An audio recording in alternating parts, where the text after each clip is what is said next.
Hi everyone, I'm JD from Willow Bound Journals, and I am coming along here to do a live, hoping it's all set up properly and you can hear and see me okay. Okay, so I am sort of picking up where I left off last time I did a live, where I've got these journals that I want to make, and what am I doing? Okay, so there's 14 of them. I put together 6 of them, and I want to add all the pages in and bind them. So let me see, what have I got here? I want to use yellow and pink papers with this one, and I've got my cream papers over here, some pocket pages. All right, I think we're good to go. So now it's just a matter of building the pages up. So I'll start with a nice cream page, and then this one here, lovely. Might go yellow next because we've got the yellow paired with it. And then what do I want to do next? I want to do this one, and I just kind of want to alternate between the colors and the feature pages. So I think I might do pink next, and then we will go with now I can do a pocket page. Let's do that.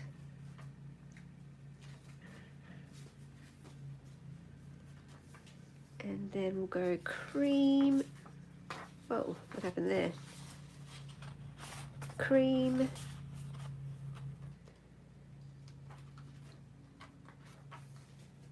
I might go this one next. No, not that one. Okay, I'm gonna go this one next. Then we'll go with the yellow.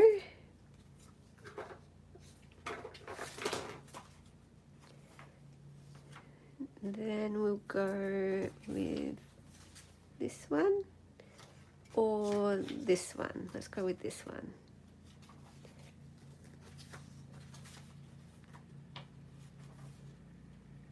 Now we'll go with that and go with the pink. Then you, then you. And now I want to do a count. So we have 1, 2, 3, 4, 5, 6, 7, 8, 9, 10, 11, 12, 13, 14, 15, 16, 17, 18. So let's do 20. And I think I want, let me have a look here. I think I want a cream pocket page here. Beautiful. All right, so that one is done. Next, what do we have? Okay, so these ones are all made. Now I've got these ones. Which one shall I do next?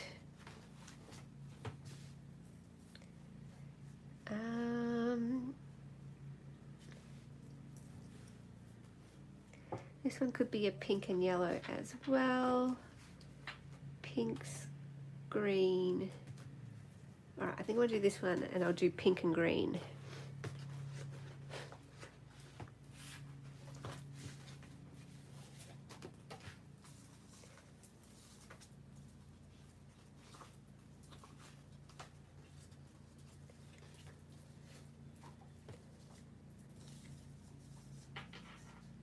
Okay, so same thing again. We're going to go start with a cream.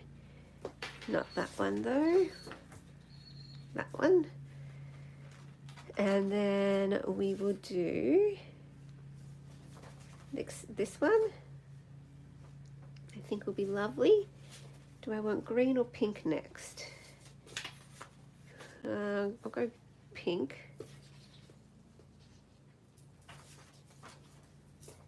And then we'll do, yeah, that's better, okay. And we'll go you. Oh no, I want this one.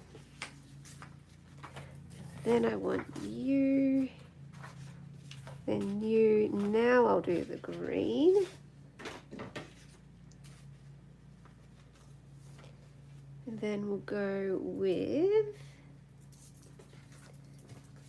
this one. And this one. I'll go with you. Then we'll do the pink. Then we will go with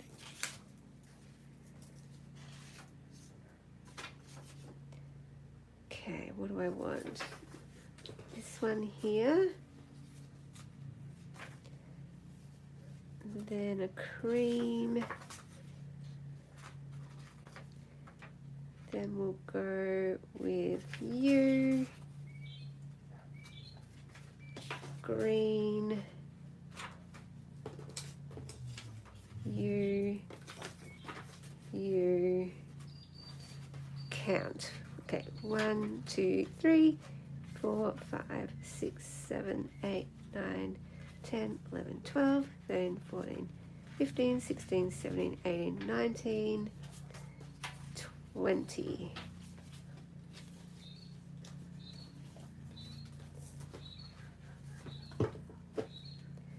Wow, what is happening here?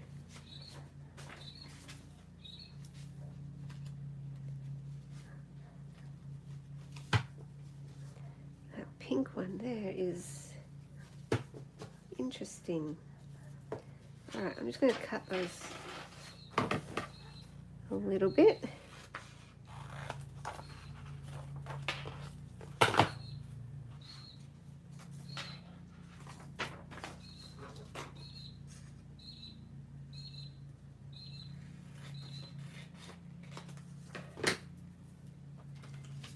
Should be better.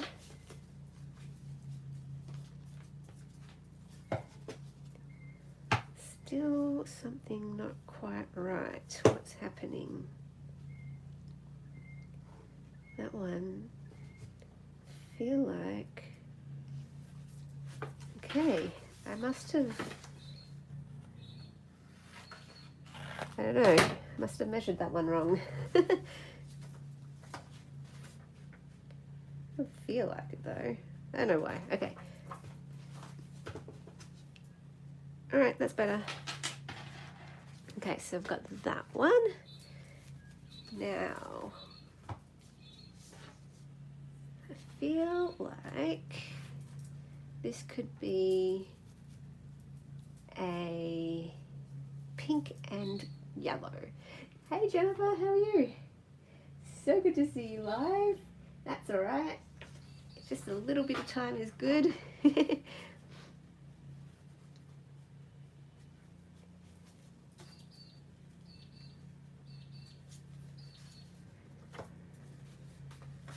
wonder if I should just do some plain ones too. What do you reckon? I feel like some plain ones would be nice if some people don't want all of the, you know, the colours. And that way it could suit any person's favourite colour. So I'm going to do a neutral, some neutral ones, just in case, because you know me, if I saw one with yellow pages, I might be like, oh, I love everything about that journal, except for the yellow pages. So I might do some neutral ones, and that way the colour pages might be, leave the colour ones for the people who like the colours, but do some neutral ones for people who don't want the colours. Okay, we can do that. Totally. So it just means adding in a few extra pages here and there. So we'll see how we go. I might even, I don't know, we'll see. I'm going to do roughly the same order.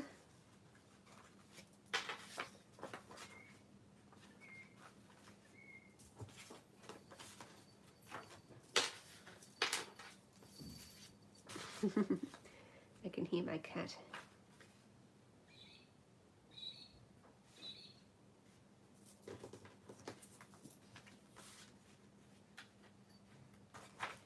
Hi, Keanu. I hear you.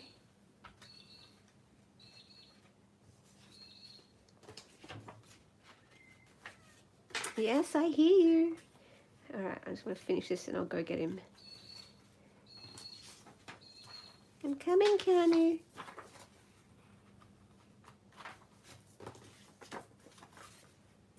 I'm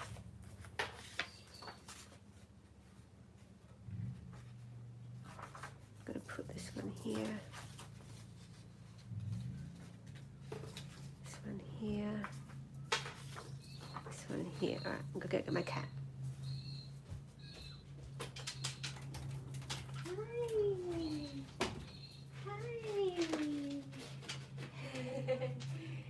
Hello. You go say hi? You say hi? Oh, really? Oh. Hi. You need some food? There's your food. Well, he didn't stay high. He didn't stay high. He didn't stay for long. He didn't say hi for long. Oh well, he's gone to get his food. Alright, let me see what's happening here. So we've got 1, 2, 3, 4, 5, 6, 7, 8, 9, 10, 11, 12, 13, 14, 15, 16, 17, 18, 19. At 19. Do I really?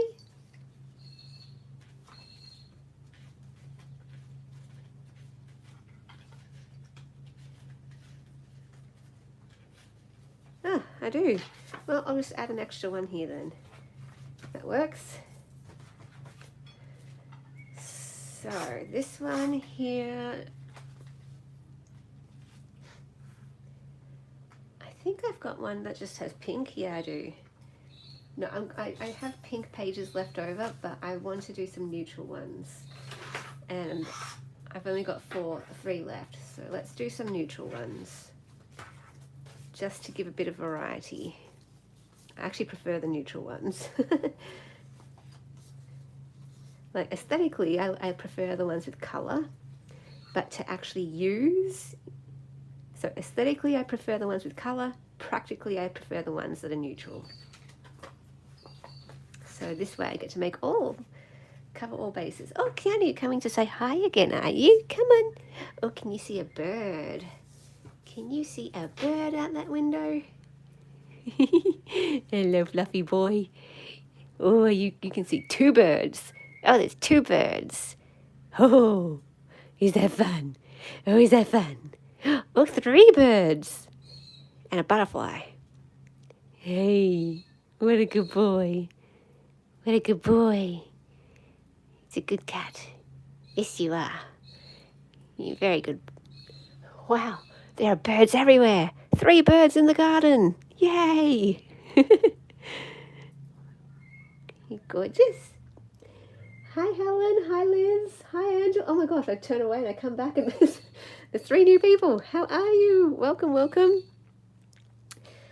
Feel free to let us all know where you're from and what time it is where you are. It is 10:30 a.m. where I am in Australia, and this is my black cat Keanu. He is keeping me company. He's staring outside my window. Oh, okay, so when he comes, I let him just kind of hang out with me for a little bit. Let me just have a chat, I guess, while I well, he's here and standing on my papers. Oklahoma, 6:30. Wisconsin. I love the sound of Wisconsin. Such a cool word. That's not too late. That's awesome. Oh, Keanu, you're in the way. All right, now he's got fur absolutely everywhere. Don't you love that? I love it that he not only makes appearances in my lives and in my videos, he also makes appearances in my workshops. I did a workshop not last night, it was at 4:30. So I do a regular workshop time at 4:30 on Mondays, and Keanu, he made another appearance at the week before. It was so funny. So I have my iPad here with the Zoom going so I can see everyone and so everyone can see me. And my window is right directly behind my iPad. And so Keanu came up and he jumped up onto my desk, and then he went to look out the window with his paws on the windowsill and his back paws on my desk. And all everyone could see on the screen in that workshop was Keanu's stomach. His stomach and his back legs. Like, Keanu, stop flushing everyone. So that gave us a good old laugh. But yeah, I was saying how like dogs are different because dogs are kind of bare on their stomach. You can see their skin. Cats, totally different. It's all just fur. So all anyone could see was his furry stomach. I'm like, Keanu. But no, it gave us a good laugh. So that was fun. Yes. And then yesterday, he didn't do that yesterday, but he did come onto the screen. He jumped up onto my desk, and I had to move him in the end because I'm like, I can't see anyone. So I do love that he is my crafty little cat. my crafty little cat. He wants to be involved. He comes on and says hello. I wanted to, when I was filming the very first intro welcome video for my newest course, Creative Soul, which I'll chat about soon, for anyone who has any questions, I was going to get him to come on, because it's a face-to-face video where I was, saying hello and welcome, and I was going to get him to come along and say hello as well.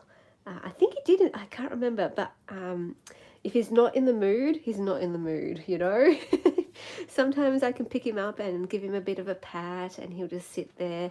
Other times you pick him up and he's like, I don't want to be picked up. I don't want to be touched. Go away.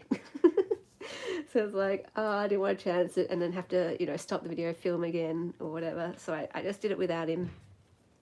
And yeah, it was so fun. But I'm determined to have him included in the course later on. Yes. He is always giving me lots of laughs and lots of joy, which I love. So no, it's fun. So yeah, I have been. Yeah, he's so fun. Love him. What was I say? Yeah, I have actually not been doing much filming or crafting for my channel recently in these past few weeks because I have just been working on this course, Creative Soul, and okay, my screen is just frozen. Let me just, a little tip for everyone, if you want to make sure there's no lag, just click the screen and make sure you see a red dot next to where it says live. If there's a red dot, it means there won't be too much lag. So just every half hour or so, just check that. It's a very useful tool. Very, very useful tool. So yeah, it's been a bit weird because I haven't been filming videos or crafting as much in these last few weeks, which feels totally weird, but I have been writing and filming for my newest course, which has been amazing. So I launched that yesterday for early birds. It officially begins March 3rd. So in 2 weeks' time, Monday, March 3rd, that's when we officially begin. But some early birds have already started who were like super keen and want to get a head start. And so, okay, just got to think what I'm doing here. All right, I want this one next. And then I want this one. And then I think I want this one. Yeah, and it's been actually so amazing because this course, as I'm writing for it and preparing and filming for it and doing all the stuff for the website, it's actually been like I don't even need to take part in the course myself. Just writing the course is actually doing wonders for my soul and for my creative well-being and everything. So I was like, wow, if it's already doing that for my soul, imagine what it will do for me once I actually get started creating for it. So yeah, if anyone is interested, that course is beginning now for early birds, or if people need to save and budget for it, I'm hoping that I'm giving you 2 weeks time to save and budget for it. But come March 1st, it changes from the early bird price to full price. There's 19 places because I have 20 Frankie magazines in my collection. And so one is for me, 19 places. Now there are 11 people who have reserved their places. So let me get my maths right. There's 8 places left. So I hopefully got my maths right. So feel free, you can either sign up straight away if you want to take advantage of the early bird price, or you can reserve your place. And I will take next in lines as well. So come March 3rd, if the people who have reserved their place don't pay by March 3rd, then it will go to next in line and first in best dress, because we're getting started March 3rd. Yeah, basically we will be altering a Frankie magazine together into a soul journal, and that soul journal will be sort of like a soul map for our lives, and specifically for our year, to set up our year, to be able to sit with our soul, nurture our soul, and see our souls come alive. Oh, thank you, Liz. You're way too kind. So I thought, yeah, I'd come on live. Anytime I come on live, I can always take any questions and clarify anything, so I can be here in real time and answer any questions. If you have any questions about the workshops or any of my other courses as well, or just about life in general, or about creativity in general, I am here to ask any questions or answer any questions. So feel free in the chat. If you have any questions about anything whatsoever, put them in there. I'm just going to do a count. 1, 2, 3. Hang on, let me try that again. 1, 2, 3, 4, 5, 6, 7, 8, 9, 10, 11, 12, 13, 14, 15, 16, 17, 18, 19. Perfect. Then we've got the 20. So yeah, and this is also just a chance for me, if no one has any questions, it's a chance for me to kind of share. I always use the lives to share announcements and updates, and to brainstorm and articulate and workshop ideas with you guys. And sometimes just saying it out loud, bouncing off the ideas, it helps me to understand, oh, okay, that's what I'm really aiming for. That's what's really speaking to my soul. So one of the things I wanted to give an update about was my Patreon, how I'm running it a little bit differently this year, and it's creating so much more ease for me. My theme for the year is soul, and my word for the year is ease. So this year I'm trying to put into place all different practices to help me just create a little bit more ease in my life, because life is always going to be hard. Life is always going to have struggles. But what steps can I take to create more ease? Hi, Sandy. How are you? So good to see you again. And so one of those steps is this course, the Creative Soul course, to help me do something creative every week this year, and to do something where I look after my soul every week this year, to sit with my soul and stay connected with my soul. And another thing that's helped is this new way that I'm doing Patreon. So for the last couple years or few years, I've been doing a different journal making series every month, where I show how I make a journal, a different type of journal every month. And I would have like 6 to 12 parts showing, here's how I make the cover, here's how I do the pages, here's how I choose the pages, here's how I arrange them, here's how I choose the ephemera, blah, blah, blah, blah, blah. So that's been great. That's been great. I've gotten so much good feedback from that, from my beautiful patrons. I always check in with them and like, are you liking this? Like, is there something else you want to see? Are you getting sick of these videos? And they're so kind. Most of my patrons, and most of my subscribers even, will just say, I love everything. Like, whatever you do, we'll watch. Like, whatever you put out, we'll watch. But no, my patrons have been saying, no, we like the journal making series. So I'm like, oh, okay, cool. It's giving them inspiration, and they like hearing my thought process and how I do it. So I'm like, all right, I'll keep it going. But it's always been very difficult. It's a lot of work. That's one of the reasons why it's for patrons only, because it's a lot of effort. It's a lot of work, and I don't particularly, it's not my favorite thing to do. It's not the most enjoyable thing for me to do. And I've told my patrons that. They know that for me to make journals in that format for them, it takes 10 times longer than it would usually take. And it's just a lot of effort. I've got to make sure the timing is right, that there's no noise, that there's enough lighting, and that I'm in the right frame of mind to be able to turn up and chat and have the energy for it. And, it just takes 10 times longer to make a journal that way. And that's 12 journals. So that's 12 journals that I could make in peace. If it was just me by myself without the camera rolling, it would be so much more, relaxing. But I still want to do it for my patrons because they like it, and because I want to give them something in return, for their amazing support. So yeah, I do it willingly and lovingly for them. But I just have worked out a new system this year.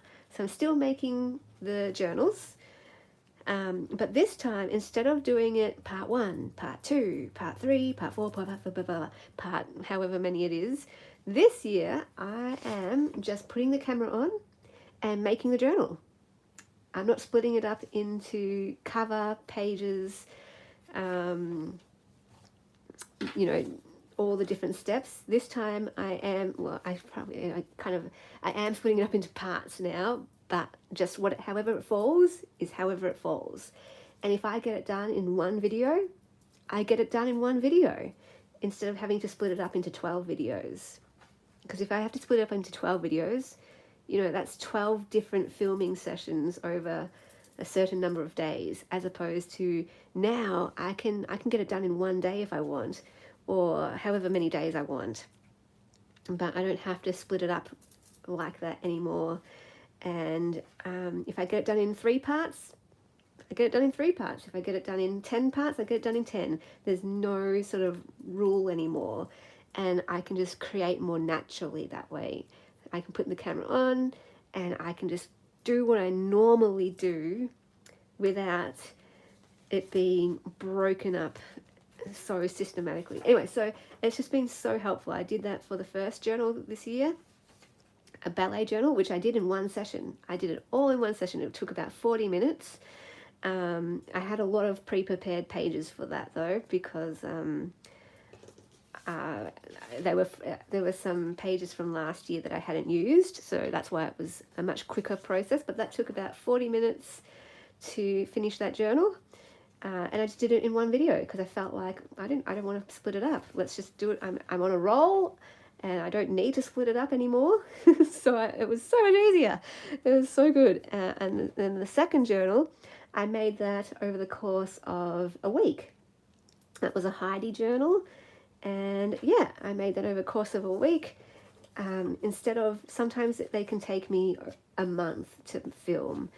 And that's really not a fun thing for me to have to do.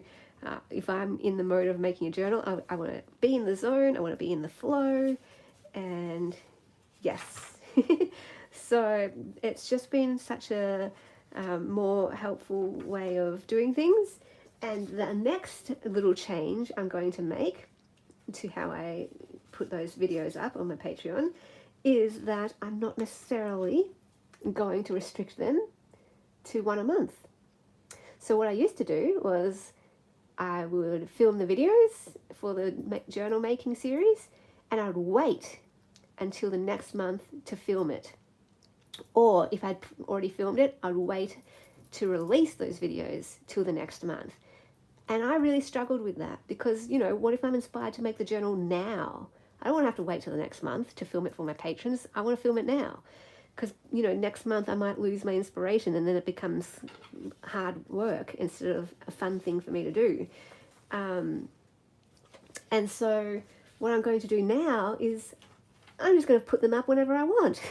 I'm not going to wait till the next month to put up the next video making series. I'm just going to put it up as I do it. And it's going to be so much better. It's going to be so much easier for my work life, you know. Instead of having to wait, okay, I'm going to wait for the right lighting, I'm going to wait till I have the energy, I'm going to wait for the right month, and then I'll film it. It's like, no, I'm going to make it work for me this time, and as I create, I'm just going to put it up straight away. Done. So patrons might get 2 journal making series per month, or they might get 1.5, or they might get 1.25. Who knows?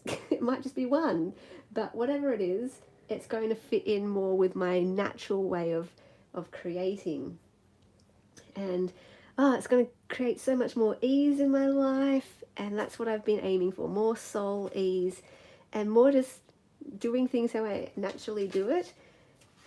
So yeah, I will do that now because I've been sitting on that idea for a while. I have got like 10 ideas in my head of journals I want to make that I want to make right now because I'm inspired. But I've been putting off making them because I'm like, I can't make that because it's still February. I've got to wait till March, and then I've got to wait till April. But I've been thinking about it. I've been like, no, I'm inspired now, so I'm just going to do it now. I want to make a Daphne's Diary journal today, even. Like after I film this live, maybe I'll do it today. I've been wanting to make it for the last few weeks. But I've always been like, no, I can't do it yet. I've got to wait till March. I've got to wait till the next month. And then I've been like, but I've got so much music paper and I can't wait to make some music paper journals, some vintage music journals. And I've always been like, I can't because I've got to wait till April. I've got to wait till April to make those journals. And I'm just like, this is silly. This is a silly way of doing it. So yeah, now I'm going to just make them right now when I want to make them. And I'm going to just release them on my Patreon as I go. So you might get 3. You might get 3 journal making videos in 1 month. And that's just the way it's going to be. And I feel so much lighter about this decision now, right? I haven't done it yet, but now that I've chatted about it with you and you're all like, good idea, just go with the flow. I'm like, yes, thank you guys. Thank you so much. Because at first I'm like, you know, I don't know why I got it in my head that I had to do it this certain way, but you don't have to do it a certain way. You can do it how it works for you, can't you? So I don't know if by telling that story might be helpful for you listening to give yourself permission to think about your own work and just see, is there a way you can do it differently? Because I didn't even know I could do it differently before. You know, I've been doing that for the last 2 years, doing it that way. Okay, you've got to do the cover, got to do the pages, got to do this, got to do that, got to do it in the certain month. And now this year I'm like, hang on, there's actually a different way to do this. And a much easier way. a much easier way to do it. So now I'm excited to film these videos instead of being like, oh, these are a bit of a drag, they're so hard to film because they take so long to do and I have to break them up, which is totally not my normal way of creating. I don't break up how I make journals. I just make them, you know, I don't break them up into separate little sections. So now, I don't know, it's giving me a new lease on life, you know? Is that a saying? So I want to encourage you, like, yeah, that's what I mean by this is my year of the soul, and that's what the Creative Soul Journal course is all about. It's not just about, oh, here's a journal and here's how we're going to fill it. Yes, we're definitely doing that in the course, but this course is about doing all that kind of stuff as well, about how can we think about how we can work better to create more soul ease? How can we build in self-care in our week? How can we build in time to just sit in silence with our soul? How can we build in time to create? How can we build in time for eating healthy and exercise and for all the things that we know are good for our soul? So that's what this course is about as well. It's not just about, okay, how can we create every week? It's about how can we do the things that are individual to each of us, because it will look different for all of us, but how can we build those things into our lives to create more soul ease this year and going forward for the rest of our lives? Like, it's not going to just stop at the end of this year. These are going to be habits that we form for the rest of our lives. And so, yeah, it's a soul course. It's not just me sitting at my desk showing you how to fill up a journal, which of course we'll be doing that. But it's also me putting on the camera and like face to face, and me just chatting with you about this book that I read that made me think about this soul practice that I want to put into place, or how I learned this new strategy that is creating more soul ease in my life, or how I watched this movie and it just gave me this quote that now is inspiring me to live differently. You know, this is what I want the course to be. It's going to be super intimate, super close, super one-on-one as well, where I don't know, I'm just so excited. Can you tell? Like, I am so excited. So yes, that is where I'm at. And it's all I can think about. You know, I go to bed thinking about this course and thinking about, oh, I can write that post, and oh, I can put that in my journal, and oh my goodness, I can share this video. And then I wake up in the morning and it's like I can't think of anything else. I just want to film for the course and write a new post, and then put it all into my journal. So that's my next step. Is I've only been writing posts and lessons and filming videos so far for the course. The next step will be to obviously add in all of the pages. And that's what I want to translate, is I want to try and get these lessons and these insights that I'm sharing in the videos and creatively, visually document those into my soul journal. So even this just chatting about how I want to do my work differently, that will go into my soul journal. How I want to set up some practices to look after my soul, that will go into my soul journal. And it's going to be so interesting, like figuring out how I can creatively do that. So fun, so fun. No, all good, Jennifer. So good to see you. So good to see you. Have a good rest of your day.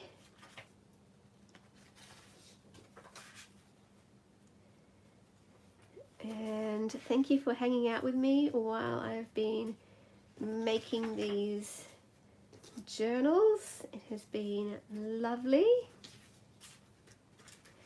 And honestly, it helps me so much because I get to chat out these ideas and really articulate them and understand if they're working for me or not. And I can workshop and brainstorm with you, and it just really helps put things into perspective. So another thing that I've been doing this year to help with my soul, and again, this will all be covered in the Creative Soul Journal course, is I've been doing a different morning and night routine. So I start the morning with reading scripture and spending time with God and journaling and praying to Him through journaling. And then I have that half hour where it's just some time of rest, to put truth into my brain instead of my own negative self-talk, and to grow and to learn and to turn to God with everything and ask him for help in all that I do. And it's been such a lovely practice and something that I look forward to every single morning. And every night I'm like, I'm looking forward to tomorrow morning because I know I can spend this time in quiet and solitude with God. And just, it's my chance every single morning to recharge and recalibrate and center my soul. And it's just been half an hour. Like, it's not much. It's just half an hour. And it's just been such a wonderful calming practice for my soul. And then at night I end it with reading scripture again.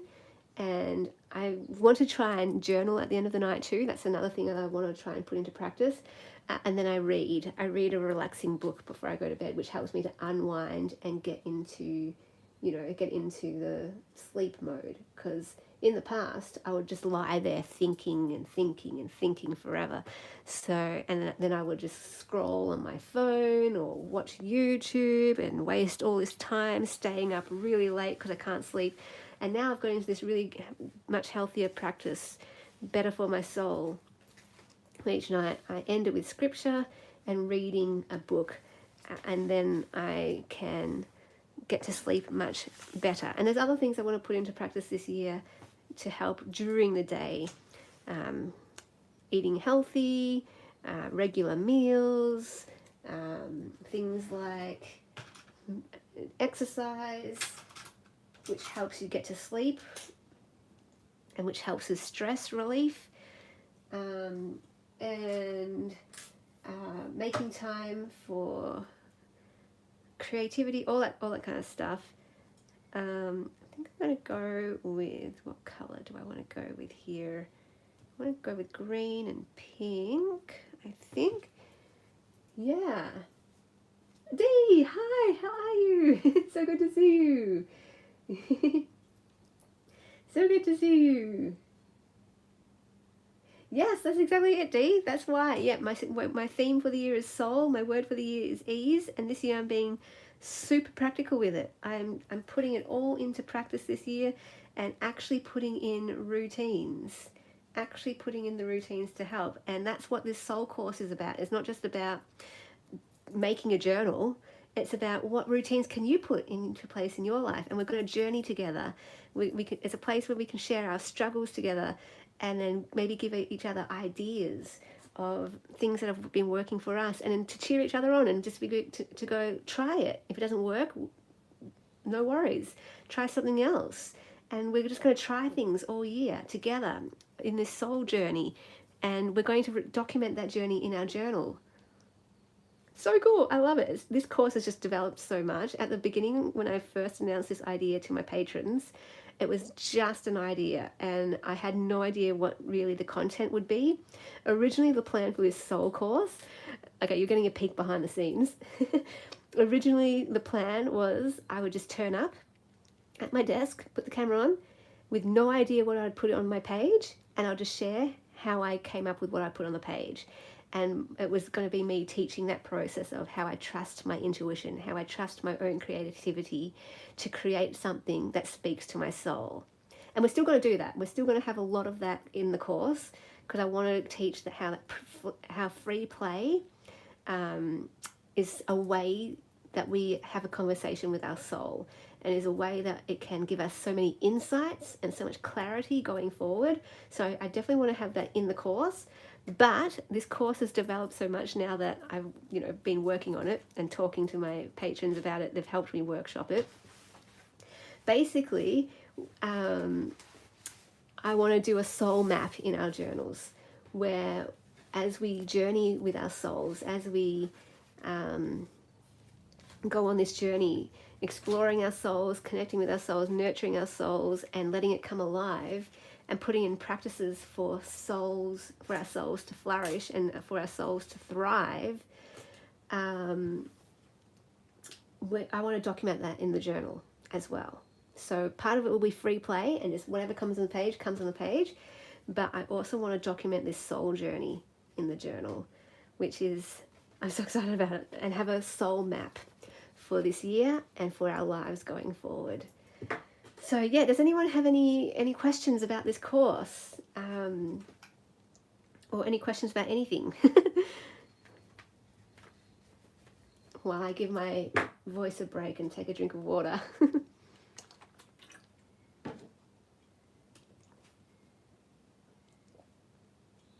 Yes, this is a collection of 14 journals. Oh my goodness. Every time I make a big collection, I'm like, never again. I'm never making a big collection again because it takes so much out of me. It's a lot of work and energy, but then I can't help myself. If I have the materials always tell me what to do. And if they tell me to make 14 journals, well, I have to make 14 journals. Oh, but it's very daunting. It can be quite overwhelming. So this is why I'm glad to come on a live with you guys so that you can keep me company while I, make them. While I make 14 of them. Ugh. These were actually, sitting on my desk for almost 2 weeks, maybe 2 weeks.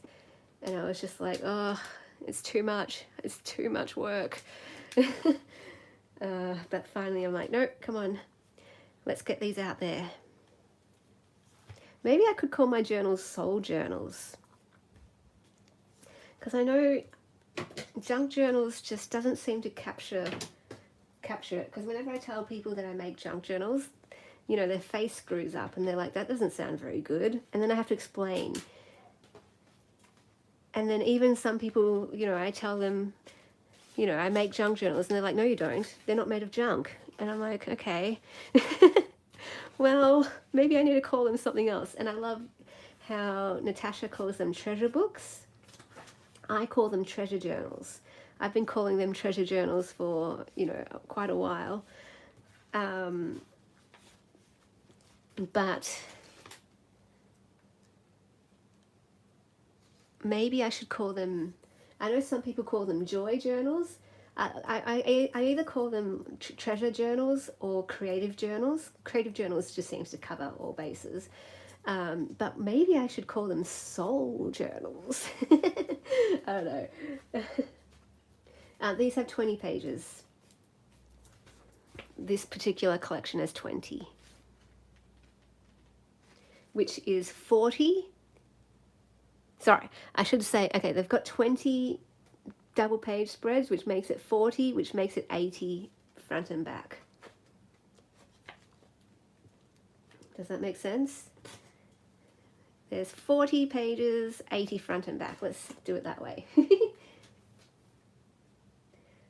I know, it feels so good because I can't move on to the next project until I finish this one. Like, I'm super inspired to make those other journals, but I've been holding back as well because I don't want to have these 14 sitting on my desk taking up space before I start making another journal. So I'm like, you just got to do it. You just have to make this journal. So that I can now feel free to make the next journals. And yeah, I want to make the Daphne's Diary journal. I want to make the vintage music journals. So excited. Okay, where's the end of this thing?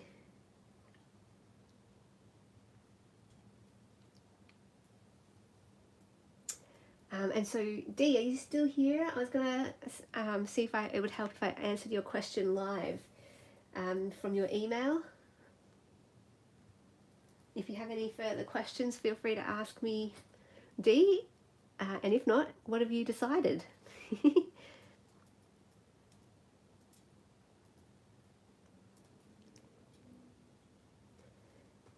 Yay! Hi, Dee. Yeah, feel free to chat through anything if you need here, and I can talk through it here live. It's always easier rather than, over email. But yeah, I love the workshops. Yesterday's workshop was so good. We had a new lady join us, and it was amazing. It was just so amazing. We had tears, happy tears of moved tears, where it's just like, oh, we found kindred spirits. We found people who get us. We found people who we can share vulnerably with and find recognition. And oh my gosh, I was tearing up and my heart was just overflowing. And not just that, my heart was overflowing before the tears started. My heart was overflowing with everything that everyone shared. So the prompt that we did for the workshop was, what does the light within you look and feel like, and how can you maximize the light within you? And we ended up coming up with a sort of poem of, the sentence always started with, the light within me. The light within me is. The light within me is. And it was amazing. What did I come up with? My lines were, the light within me is soft and gentle. The light within me is warm. The light within me is beautiful. The light within me is delightful. And I loved what everyone else said as well. You know, the light within me is colourful and bright and vibrant. And Dee, I loved what you shared as well. It was just so heartwarming and filled my heart. And yeah, I was talking about this with Carol as well. She was saying how after every single workshop, she just feels so full and rich. And she was asking me, is it the same for you? Like, at the end of every workshop, do you feel the same way? And I was like, yes, Carol, it really is. After every workshop, I feel like my heart is just running over. What's that saying? My cup runneth over, my heart runneth over, because it's just been so moved by this special time that we spend together, connecting and sharing, and everything that everyone else shares, it just always speaks to my heart. I love it. Like, obviously when I do my creative exercise, it speaks to my heart because it came from my soul. But then when everyone else shares, it's like, oh my gosh, thank you so much for sharing, because now that has also given me some wisdom. That has given me some insight. Yeah, Dee, it's so wonderful. I love them. And I'm so glad that you like them too. So glad that you like them too.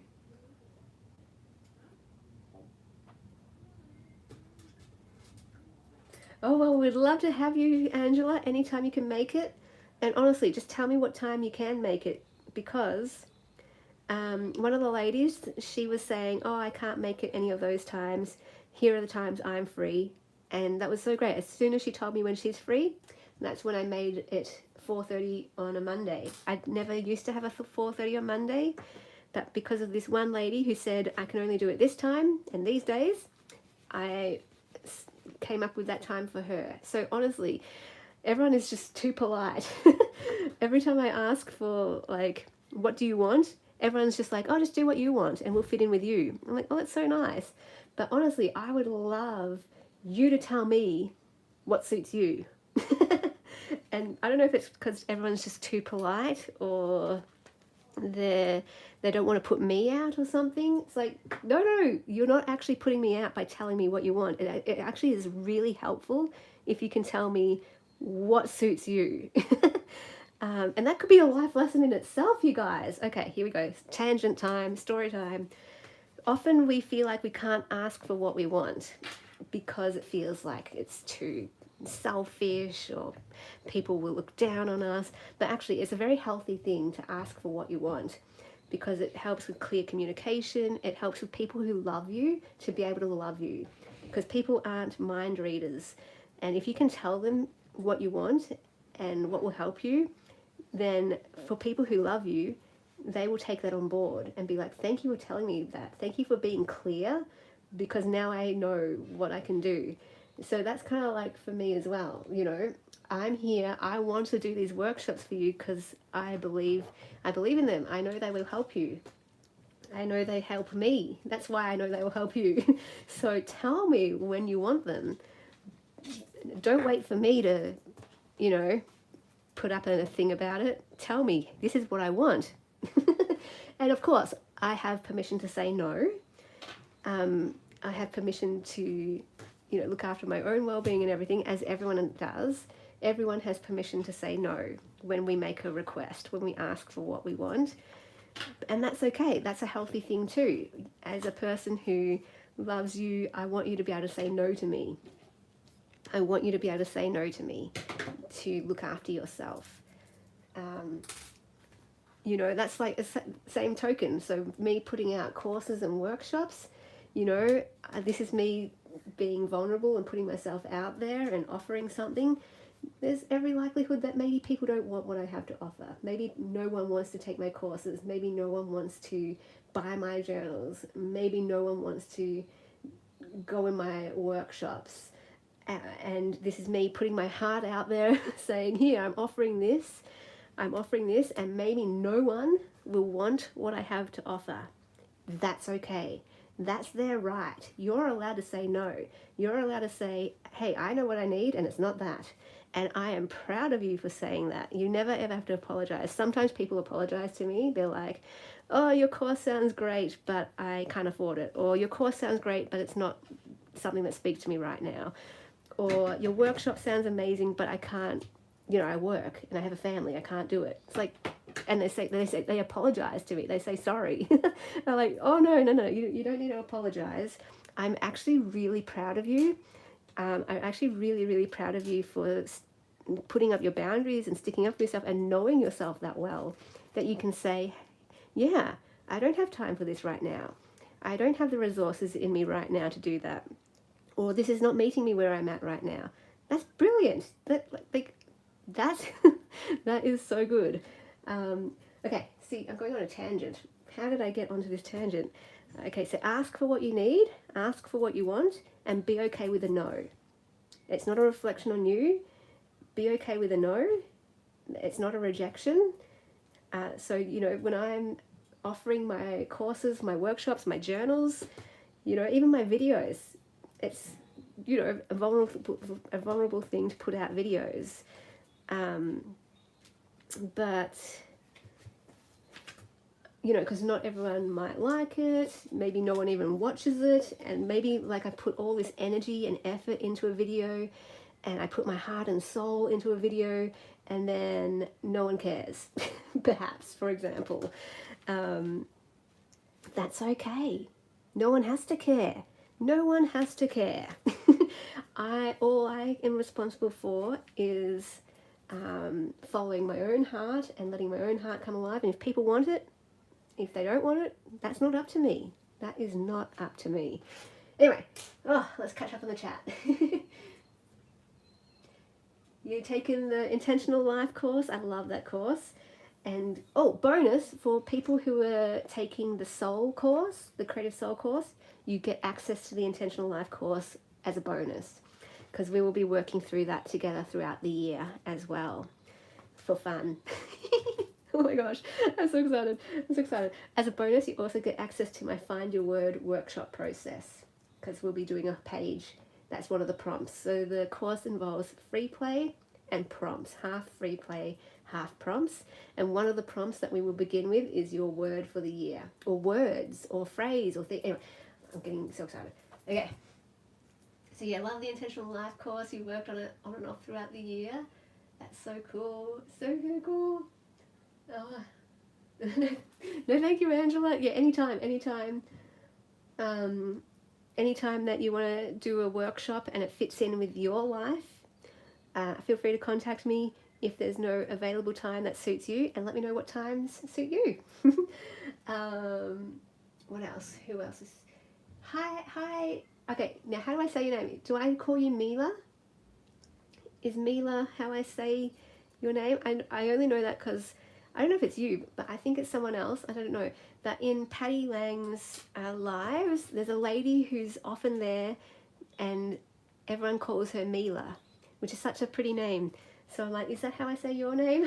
If not, feel free to let me know in the chat.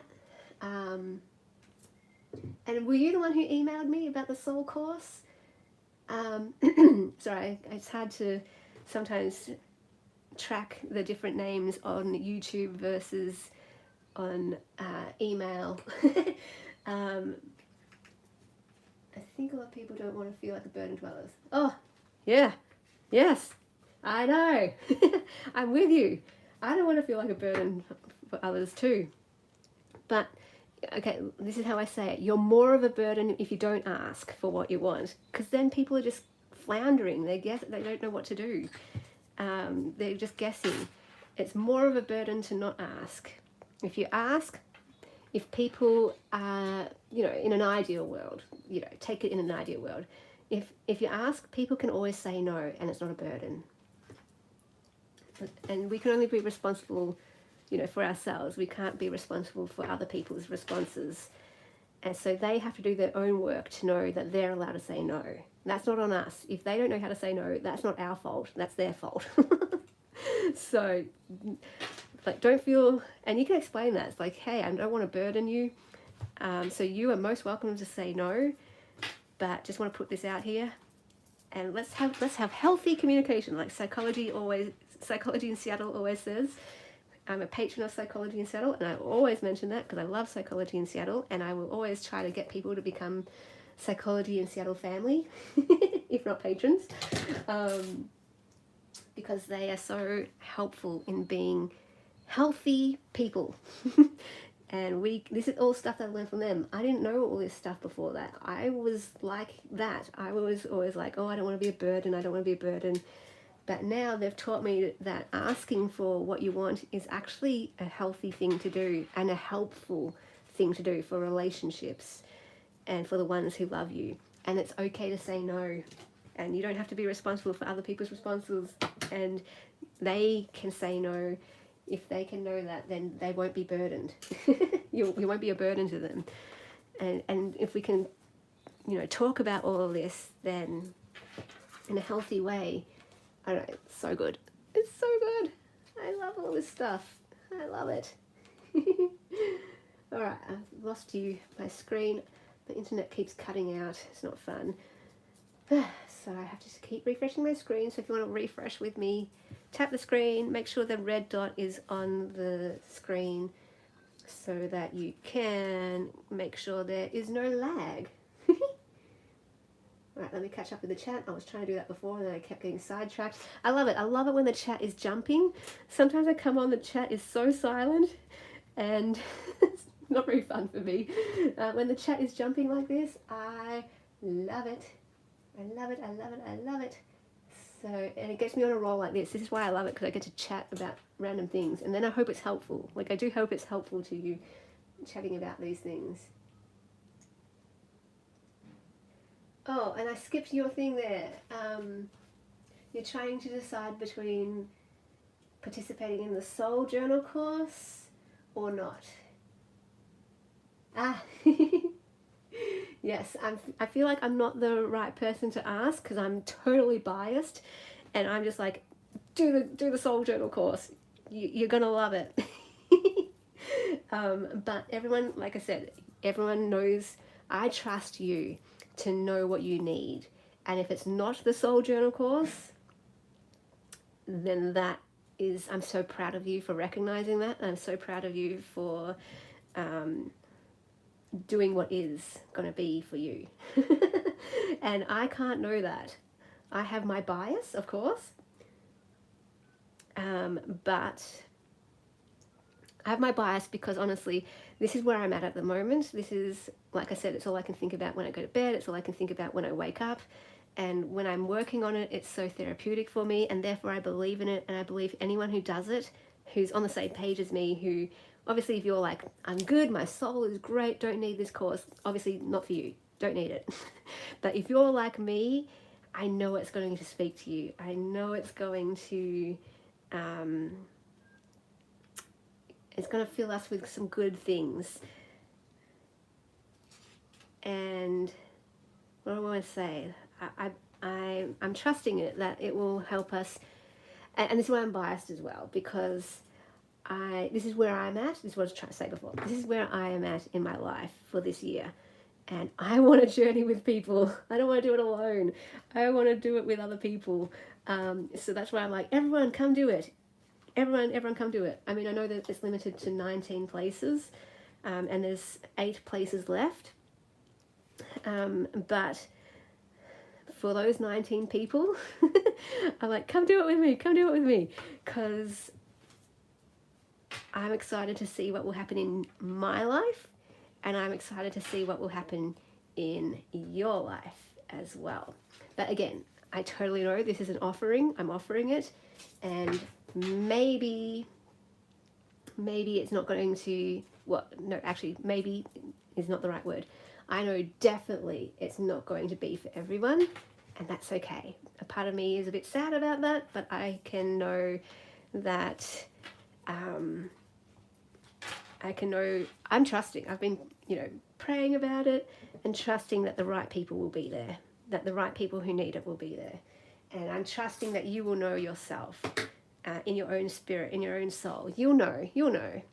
And whether it's a yes or a no, all I care about is that you're doing what is right for you. Because that's what this soul course is about. This soul course is about helping us know what the right thing for us to do is throughout the year, and then doing those things. Sorry, okay. Keep going on to different things. So let me get back to the chat.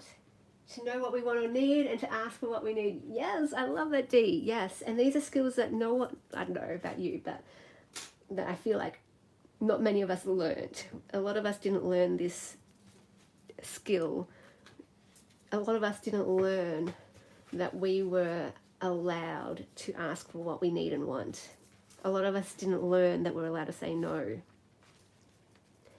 And I want to be a voice that says you are. I mean, Dee, we could use this as one of our creative exercises. And all of this can be for our prompts. In fact, Dee, what I'm thinking is all of the creative exercises for the workshops will be prompts for our soul journal.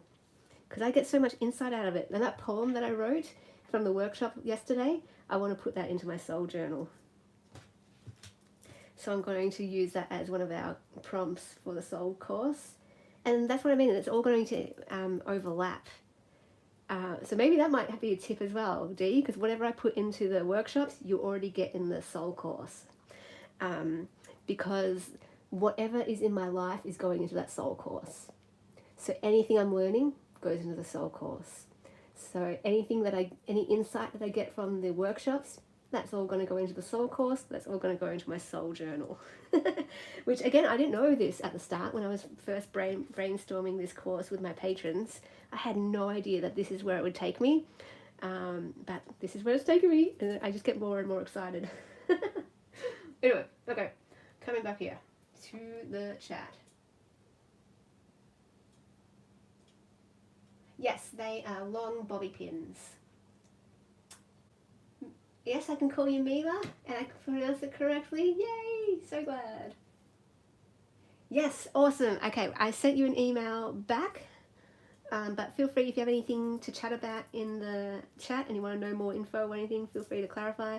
Otherwise, your spot is reserved. Helen.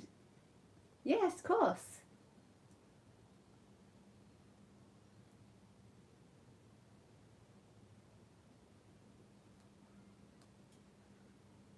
That's so lovely. Thank you for sharing. See, now that is something to put into your journal.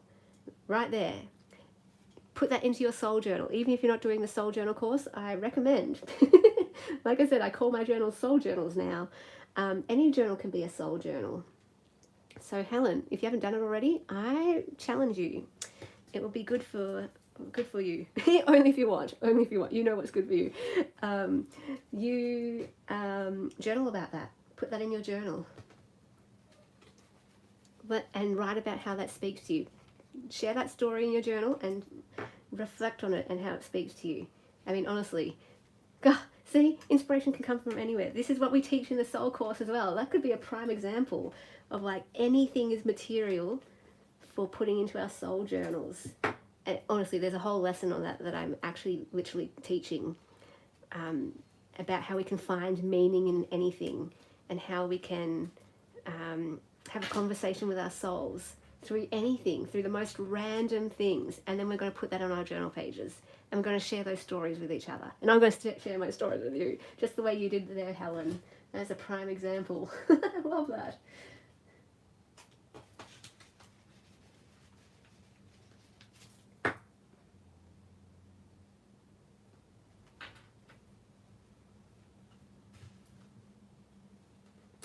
Is there a list of courses somewhere? Yes, in my normal videos, not the live. in my normal videos. In my videos, just go to my latest video. How about that? Go to my latest video and just scroll down into the description box, and it has a list of my courses. So I've got a whole bunch of courses that run all year round, every year. The Anchor Journal course, the Reflections Journal course, the Intentional Life course. I've got a list of what is it? Hang on. What is the other one? Anchor, Reflections, Intentional Life. There's one more I'm missing. Oh, yes. The Everything Journal course. That's in the list too. Okay. This is why I forgot that one. It's because it's the most recent one I've put up. The Everything Journal course. If you want any information about any of those courses, feel free to ask in the chat. And then my current course, of course, my current course is obviously the Creative Soul course, which I'm so excited about. So excited about. So, yes. Feel free, if you have any questions, feel free to ask. Yeah, I love handwritten notes. I collect them and use them in like my personal journaling. That's so beautiful, Dee. Okay, put that in your soul journal too, Dee. Put that in your soul journal. Oh, thank you, Dee. You already answered it for me. Thank you, thank you, thank you. Oh, sure. All right, let me just... I'm going to finally catch up with the chat, and then I will go through all the different formats. And you can chime in. If any one of you has taken any of my workshops or courses or anything, feel free to chime in. Always great to have word of mouth and come from other people other than me, because obviously I'm going to be biased. I love what I do. I believe in what I do, but you know, it's best if you can hear it from people who have actually taken the courses. And yeah, I'm compiling testimonials and things. I thank you to everyone who's sent me testimonials. I've got to make time to actually compile them and actually put them up. But yes, okay, let me keep working through this chat. Soul journals, yes, love it. Video workshops, you pay a fee and have access to work at your own pace.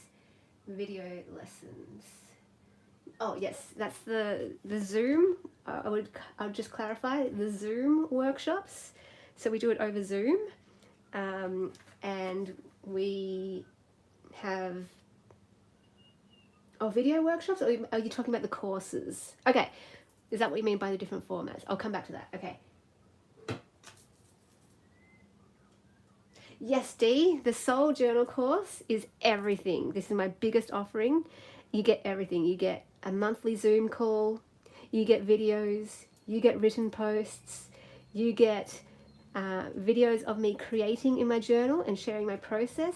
You get videos of my face, just sitting down with you and chatting about a book I read that spoke to me, or a movie that really influenced how I want to live my life, or a quote that I can't stop thinking about, or this person who is inspiring me, and I'll put links. Or I'll just sit down and chat about a struggle that I'm having. And it's all just going to be about how I'm orienting my life this year around sitting with my soul, nurturing the soul, and having my soul come alive. So yes, it's going to incorporate creativity and documenting that journey in our soul journal. But it's going to be so much more. It's literally some posts, it will just be me sharing a story, the way that Helen shared a story. And it will be me sharing what that makes me think about and how it influences my life.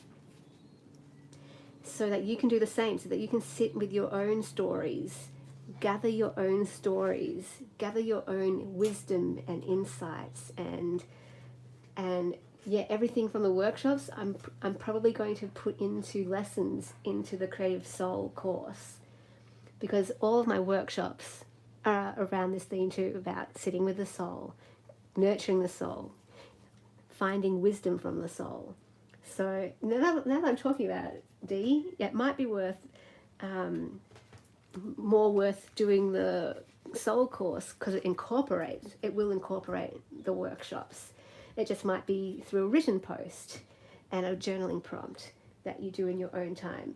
and it might be through a video where I sit down with you face to face and talk about it, rather than, you know, us on a Zoom call. But there will be one Zoom call per month. And honestly, now that I'm talking about this and been thinking about it a little while, there might be more than one Zoom call per month. We might do a weekly call if I'm just feeling like we're such a great group of ladies and we want to journey together every week. Maybe we will end up doing that. I'm really seriously considering that, because I love the 4:30 workshop that we have every week so much. It feeds my soul that I'm like, you know what, maybe instead of trying to add a new workshop this week, maybe I just added a weekly workshop with the Soul Journal course. What do you think? Let me know what you think in the chat. A weekly soul workshop. And we might do different things. So one week it might be just a hangout and we chat, we bring our own craft and we sit and chat. Another week we might do some serious soul journey reflecting. Another week we'll do a creative exercise. Yeah, it'll probably be like that. 2 of the weeks will be a creative exercise, 2 of them will be a hangout and chat. But not just a hangout and chat, it will be like, we'll still be doing soul work. Okay, I'm going to think about that, because that actually might work better than what I was planning. So I'll give you a peek behind the curtain again of what I've been thinking about. My aim this year was to grow the workshops.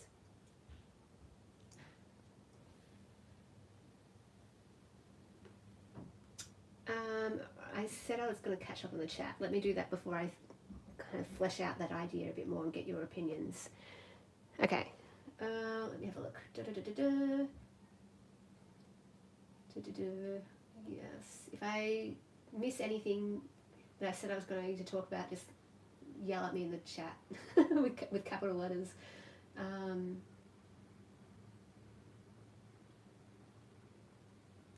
What was I up to? Oh yeah, that question. And this whole course will be videos and live Zoom meetings. Yes, and written posts. D. Where can I find the option to pay for the course? Oh, Mila, can you do PayPal? So there's been ladies from Britain and America who have already signed up for the course, and they did it through PayPal. Are you able to PayPal as well? Yay, Helen, that's so good. Creative Soul Journals, yes. Yes, exactly, Liz. The course is called Creative Soul. So we are making Creative Soul Journals. Oh, no worries, Dee. If you need any more clarification, just let me know. Weekly is brilliant, as long as you feel you're charging enough. Well, the thing is, Liz, the workshops charge me. Okay, here's sometimes another little insight peek behind the curtain. I was going to talk about something else before this, wasn't I? Oh, I'll come back to that and see if I can remember what it was. Yell at me in the chat if you remember what it was. Often my week, I will just sit and do nothing because I'm uninspired or bored, and then I start feeling bad about myself and I can get really down on myself. But when I do the workshops, I feel energized, I feel recharged. So I was thinking about, I was like, okay, maybe one thing that I could do for my soul is, oh yeah, that ties into what I was going to say. I could do weekly workshops for this Zoom.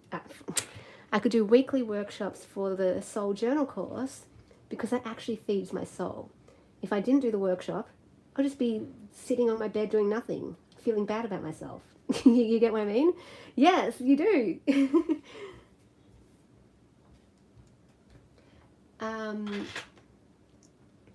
What was I going to say? Yeah, so peek behind the curtain. Hang on, more chat has come up. Go get behind. I love it when I can't keep up with the chat. It's my favorite thing. Thank you guys for chatting with me. I really, really appreciate it. And if I make a request, please chat with me. Please keep the chat going, because that's my request. You can always say no, of course, and I have to respond well to that. But my request is, please keep the chat going. I love it. Okay. Da-da-da-da-da. Sounds like fun. Oh, super, super fun. Really enjoy connection and sharing. Yeah, me too, Dee. I absolutely love it. You can try PayPal, let you know. Okay, no worries. Yeah, if you've never tried PayPal before, I've walked people through it many times. Many people have contacted me and said, I don't have PayPal, what do I do? Basically, it's really easy. You go to the PayPal website, you sign up, and all you do is super easy. You get my email, copy and paste my email, and you click the button that says, there's a button that either says send or request. You just click the button that says send, I believe it is, put in my email, paste my email in there. It will find me. It's magic. It does it itself. It's amazing. I love it. It's so quick. And then put in the amount and write your name and what the course is that you're paying for. And then just click send. It's so easy. It is. I really like PayPal. I've actually got people onto it because they've been like, oh, I don't know, it's intimidating, I don't know how to do it. And then I've got them onto it and they're like, wow, that was so easy. I love PayPal. I'm like, I know, me too. I use it all the time. I send and request through PayPal all the time. No, it's great because it also helps for online purchasing. It's much quicker. Anyway, so I like PayPal for my own personal purchasing. I often use PayPal. Like my eBay and my Etsy is connected to PayPal, which is great. Anyway, back to the chat. Yeah, let me know how you go. If you need any help, I'm here. You get it. I love that. Want you to offer what feels good and right. Yes. So that's what I was thinking, Dee. I love that everyone was always looking out for me. It's so nice. But you also got to trust me that I know what's right for me too. And yes, I do have a habit of burning out. By the end of the year, I am quite burnt out from, all the courses that I run, all the videos that I film. It is a lot. My filming for my members, filming for my patrons, making digital kits for my patrons, running my free courses, my paid courses, teaching workshops. It's a lot. It is a lot. But I only do what fills me. I only do what makes my own soul come alive. And I've been doing that more and more as the years go on, for my own sort of soul survival. Hi Patricia, how are you? So good to see you. Bye Helen, it was so good chatting with you. Thank you for sharing. I love that story. Hello Mickey, how are you? Welcome. Okay, so let me go back to that thing I was saying before I forget again. So my idea at the start of the year was my biggest goal and my biggest focus for the year would be the workshops. I love the workshops so much. They are soul nourishing. They give me wisdom. It's so fun to chat with friends around the world and make friends from around the world. And my aim was to run workshops, 5 days a week, Monday to Friday, or 3 days a week, twice a day, because I love them so much. And maybe that would mean I film fewer videos on my channel. Maybe it would mean eventually going forward in the future, I run fewer things because I just want to do workshops. That would be my aim. If I ran workshops full time, then maybe I would stop making journals. Maybe I would only film one video per week on my channel, for example. And that way I could run full-time workshops, 5 workshops every day for 5 days a week, because I love them so much. The thing that I love to do is what I want to do all the time. So that's what I was aiming to do this year, was to kind of build up the workshops, get more times. I've got a weekly workshop on Monday at 4:30 that I love. I absolutely love it. I am planning to start a new one at 9:30 p.m. on Thursdays. So if anyone is interested in that, just let me know, because the only reason I haven't started it yet is because I don't know if anyone's interested. But if anyone is watching or on replay watching, the next one I want to try out is 9:30 p.m. Thursdays, which will probably be Thursday morning if you're in Canada or the US. Okay, my screen is just freezing here, so just bear with me as I get this working again. And push the live button to make sure the red dot is next to it so that I can catch up and have no lag. Okay. Are we there? Are we live? Yes. Okay, cool. So, what was I saying? I've forgotten what I was saying now. Dope.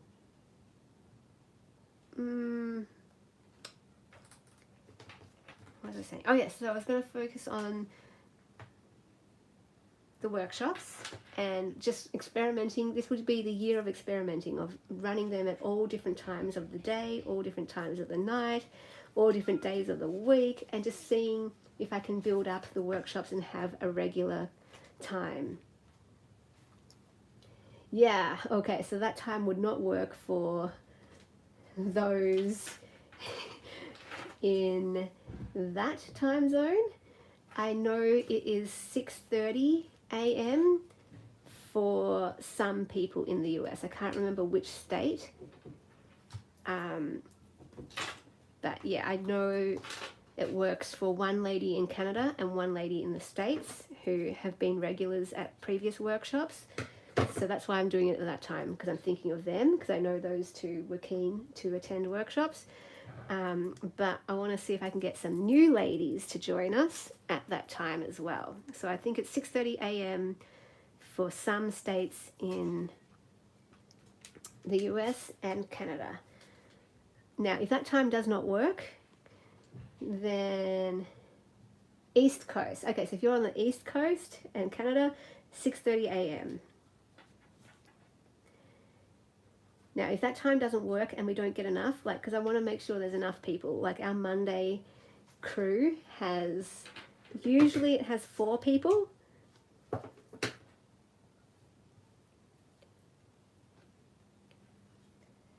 We've upgraded to 5 people, and I don't really want more than a maximum of 8 people. Maximum of 8, and ideally I probably only want like 5, because that way people get more chance to share more, that kind of thing. So but 4 is good, 5 is good, up to 8 is good if that is what people want. But yeah, I'd probably want a minimum of 3 to 4 for a workshop if it's going to be a regular time.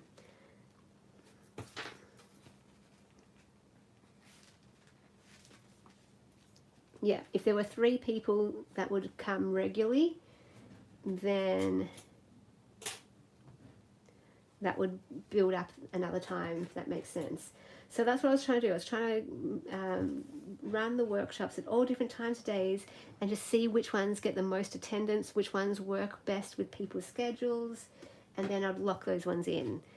And that was what this year was going to be all about. It was going to be about trying all those different times, so that by next year I would have a regular schedule. I don't know, any thoughts about that? What I'm finding though is that, yeah, I was also going to play around with different types of workshops. Like some would be creative workshops, others would be more like life-based. Instead of focusing on creativity, we could just chat about life and journey with each other. Another one could be faith-based, where we do a faith, like a life group, an online life group. So I was thinking maybe I could do that as well. Try different types of workshops, not just creative ones. And then I came up with a thought, because I'm doing this Creative Soul course, what if I incorporated a weekly workshop with that? because if I can't build up the other workshops, I may as well build up that one.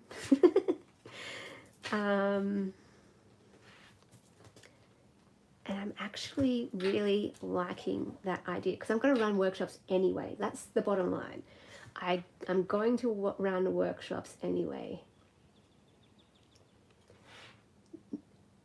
And it doesn't matter if it's a standalone workshop or within Creative Soul. So I may as well do it within Creative Soul. What do you guys reckon? Good idea? So D, what about that? If you're keen, we could do weekly Creative Soul workshops. Because I'm going to do creative workshops anyway. It's like, why not just incorporate it? Laura, how are you? Maybe you can add your 2 cents as well. But that's what I've been thinking about recently and playing with, and I'm liking the idea so far, because if I'm going to do creative workshops anyway, why not incorporate weekly workshops as part of that course?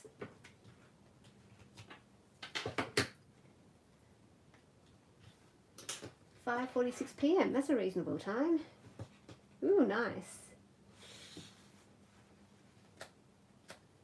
Oh, D, yes, I'm so glad. It does make sense, doesn't it? Like, that's what I was trying to work out. Does that make sense?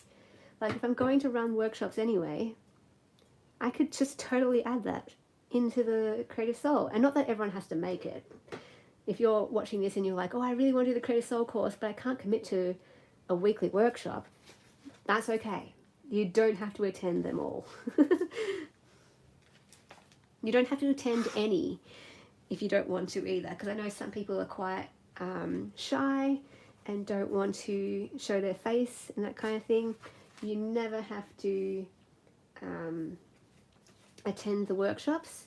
There will be replays, and if you're just feeling, if you're like, I do want to attend the replays but I'm shy, you can be muted and put your screen on black screen, which is what I did the first time I attended workshops and just got used to them. And you might do that. You might find that could be your soul journey of finding your courage. And would cheer you on that soul journey. Oh, that's so cool, Laura. I love that. I've been hearing so much feedback from people that have been emailing me, telling me, you know, I've been telling my friend about this, I've been telling my family, and my family have noticed a change in me, and my hairdresser has noticed a change in me from the workshops. That's what I love about the workshops. These workshops aren't just, oh, a bit of fun, which they are, and oh, it's not just we're doing something creative, which we are. These are impacting our lives. The ladies doing these workshops have been telling me that they've actually impacted their lives, how they carry themselves, how they see themselves, how they are now more inspired, more motivated, and how they're making life decisions that they've always wanted to do, but they've had a block, but now they've made these life decisions. And yeah, it's just been so good. And that's why, again, this Soul Journal course, it relates to that idea in that it's not just a creative course. This has impact on how we live our lives. Anyway, let me catch up with the chat. Love it, love it. Keep it going, guys. Love it.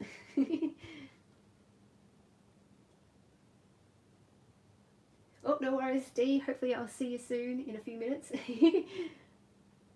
Okay. Don't laugh. You're being a bit cryptic there.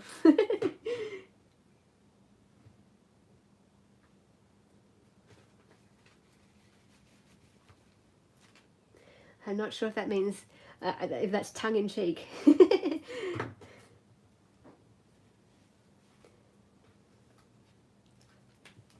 But no, thank you so much, Dee. That's been super helpful. I think that just makes so much more sense. Just kidding. Okay, cool. That was tongue-in-cheek. I was like, oh no, I'd never laugh. I'd never laugh if you're like actually being serious and you're like, please don't laugh. I'm like, okay. Noted, you've made your request and I'm going to meet your request and I'm not going to laugh. But I was like, hang on, is this tongue-in-cheek? Okay. And it's actually like, we can have a joke together, we can laugh together.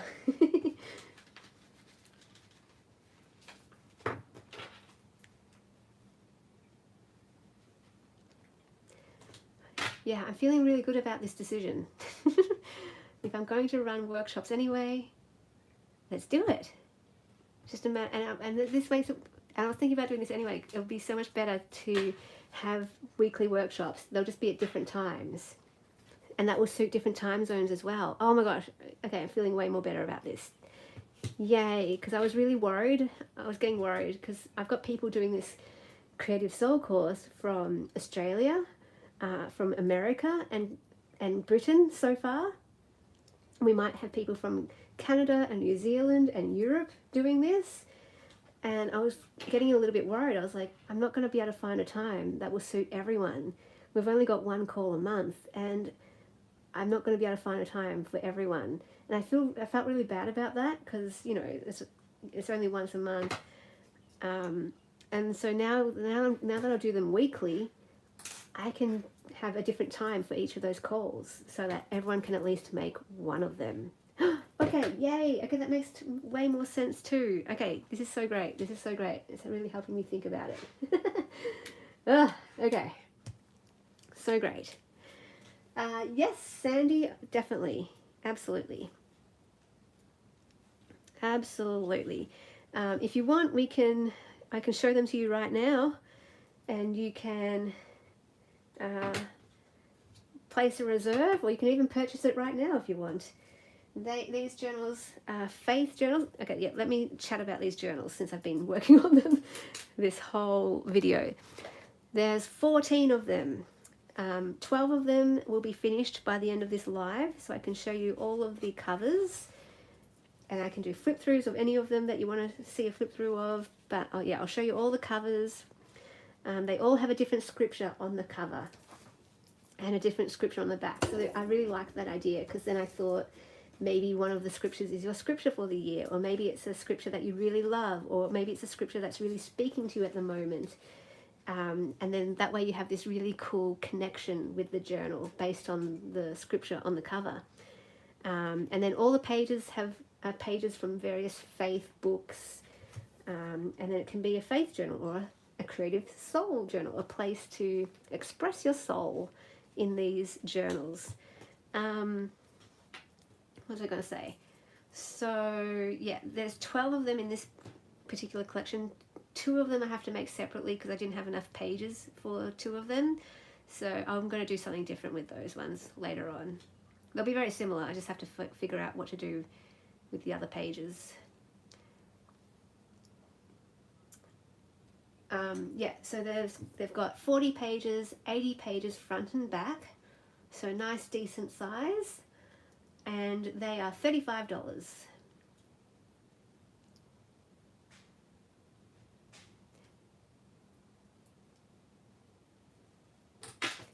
So, no, not 35, they're $30. These are $30. So I was thinking about another collection I've got. I finished the, what are they called? The Aussie floral journals. Those ones are $35. I just finished those ones, so I was thinking about the price for them. Those ones have some journal cards included, so that's why they're an extra $5. But these ones, $30.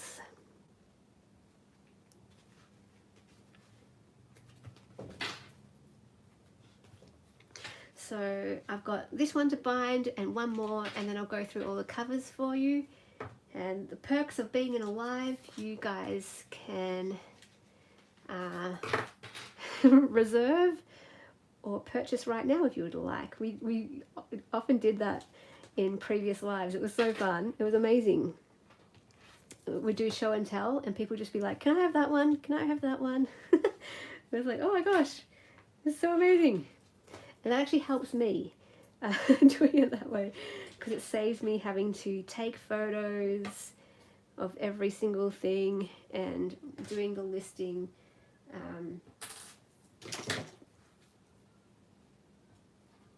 So it's kind of like a live sale, a spontaneous live sale. And my goodness, 12 journals today to finish them. Thank you for keeping me company while I make them. I do have my favorites as well. So you can let me know your favorite ones. They've got beautiful covers, don't they? This is a stunning one. I love the seed packets and the colors. And they're all floral garden themed as well. So you know me. You know me. I love floral themed journals. You can take any themed journal and pair it with floral and it's great. Faith floral journals, Aussie floral journals, French floral journals, boho floral journals, linen floral journals. Maybe I should do some music floral journals. That could be a challenge. Oh, this is great. I'm not going to do that. I'm excited about that. I want to do some vintage music floral journals. I've never done that combination before. Because I've been wanting to make some vintage music journals, a collection for a while now. And I'll make some that are just vintage music, but I also want to make some that are with florals. I think that will look really nice. Yeah, I'm excited about that now. Because then you get the beautiful neutrals with the colour. So good. So good. Okay, so I'm up to the last journal. Anyone got any more questions or things you just want to share? Like Helen and Dee shared. Oh, I love it. I love it. You know, I'm in creative soul mode. So what is speaking to your soul right now? What do you want to work on with your soul? Or how is your soul going? We do a soul check-in, like just a health check for our soul. How is your soul going? Does it feel tired? Does it feel refreshed? Does it feel rejuvenated? Does it feel full of life? Does it feel burdened? How does your soul feel? I mean, that's a journaling prompt right there. How does your soul feel?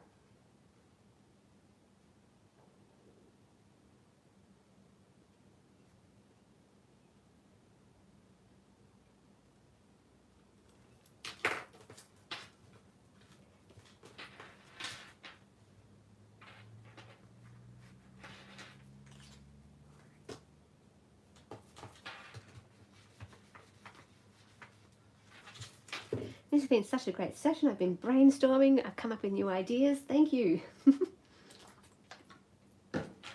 It's so great. I've come up with a new plan for my Patreon. I've come up with a new plan for the Creative Soul Journal course. I've come up with a new plan for new prompts and new lessons for the course. I'm feeling energized. My soul is feeling inspired, full, overflowing, energized. Not to say though, I still have struggles. Every morning I talk to God about my struggles. So I still have struggles. Your soul can flourish even with the struggles. So feel free to chat if you want about it. You definitely don't have to if you don't want to, but how's your soul going? How does it feel? And the next question I have for you is, what are you currently struggling with? You know, I want to do this thing as well. So, okay, here's another idea. Okay, since you've been so good at listening to me and helping me brainstorm and letting me know what you think. All right, here's my next little idea. As I was talking about, you know, all this flows in together. This year, everything I want to do has to do with the soul and soul ease and the soul flourishing, right? And this year also I want to work on workshops. I want to do more workshops. Now, one of the workshop ideas I have is a life group, an online life group. So it's a faith workshop where we come together and we talk about where we are at with God, where we talk about any struggles, and we put in the practices of Jesus, where we will Sabbath together, we will fast together, we will pray together, we will read scripture together, we will confess our sins, we will forgive each other, we will listen to each other's struggles, we will be there for each other in this weekly time of practicing the way of Jesus. So, for example, you know, I want to live daily close with God. I want to live daily close, but you can't just say that. You actually have to do things to be able to do that. I've been saying I wanted to live closely with God for a while now, but, what have I actually done to do that? So, the Creative Soul course is one way. Maybe these faith workshops are another way to do that. And what I'm really looking for, though, is people who are on that same journey with me, who will actually do these things, not just say they want to do them. Because I've been there for however many years. I've been there being like, oh, I want to do that, but I never do it. Oh, I want to do that, but I never do. And this year I'm doing it. This year I'm waking up, and the first thing I do is read my Bible and spend time with God, and I pray through writing. This year I'm ending every night reading my Bible. This year I'm doing much better, which has helped me in turn to God instantly quicker, and to go to Him anytime I'm struggling and to ask for Him for help. And it's been so good. It's been so good.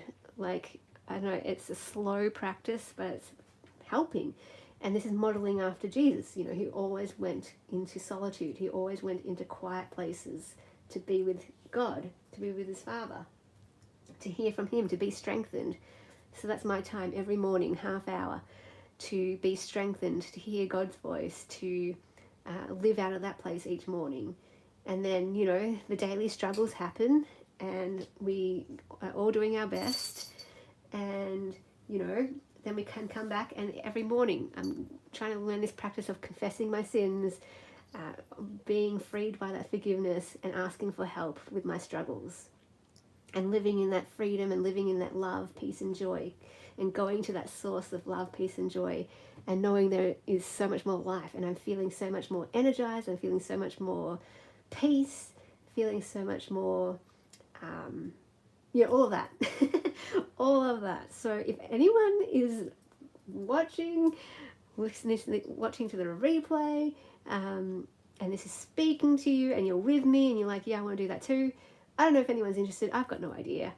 But if you are, just let me know, and we will see if we can work out a faith workshop time and really go on that journey. It's all been inspired by Practicing the Way, which is a free course, and I can give you the link to that if you would like, and we can work through that together. And it's really helping me put it all into practice. So Sabbath every week. I want to fast every week, although for me it's reverse fasting. I want to, do all these things, not out of legalism, not out of, any form of like rule following, but out of desire for relationship with the source of peace, love and joy, out of this desire for this closeness of relationship, which is what it's all about. It's all about all about that. What I've been coming to learn more and more is I don't want the right theology. I don't want to just believe right doctrine. I don't want to just live a moral, ethical life. I want to live in relationship with love, peace and joy. That daily live with love, peace and joy. I don't want to just believe the right things and do the right things. That doesn't make a life. That doesn't make a life. I want to live with love, peace and joy, with the source of that, with relationship, walking daily, conversing, that daily close relationship. Because I've always been a doctrine girl. I've always been like, how do we believe? I've always been a wisdom knowledge girl. I've always wanted to study things and know the right things, but that doesn't make a life. And then I've always also wanted to always live right, morally, ethically, and of course I fail at that every day of my life. But I always have been a rule follower my whole life. I've never wanted to be a rebel. I've always wanted to follow the rules. I've always wanted to live a good life. And those things don't make a life, though. Those things are good. They're good things, but it's not everything. And it's this. There's more to faith than believing the right things and living the right way. There's more to it than that. There's so much more to it than that. Oh my goodness, so much more. And I don't know. I'm thinking more about that. Thinking more about that. And it's making a difference in my life. It really is. And that's what I mean as well, by that half hour, that's me sitting with my soul and sitting with God, sitting with my soul so I can know myself. And again, that flows into this course, the Creative Soul course. And this idea of, okay, I've lost it. You know when you lose it sometimes? My mind just totally went blank. What was I going to say? Sitting with the soul, sitting with God. Da, da, da, da, da. I have no idea what I was going to say. I completely lost it. I don't know, it's making a difference in my life. Not to say that everything is rosy, but to say that no matter what I go through, I know I have this most amazing relationship.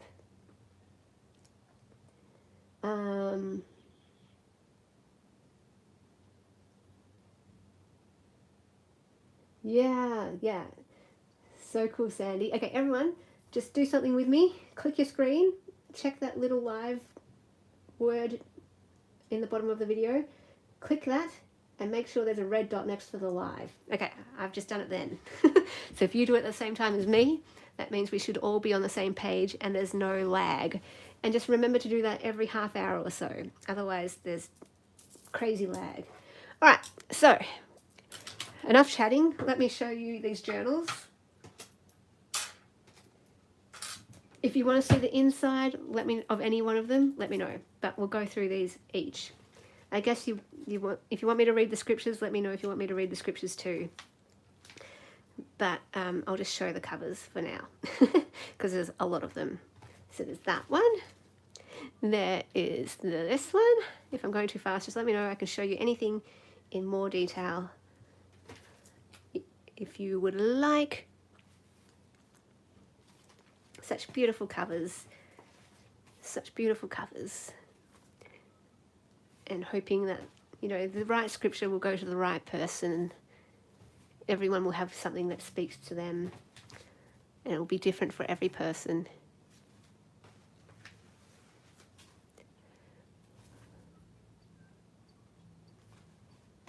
You're back, Dee! Yay! So glad!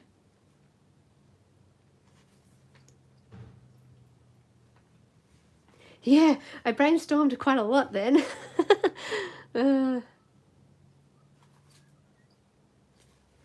I can do a quick recap.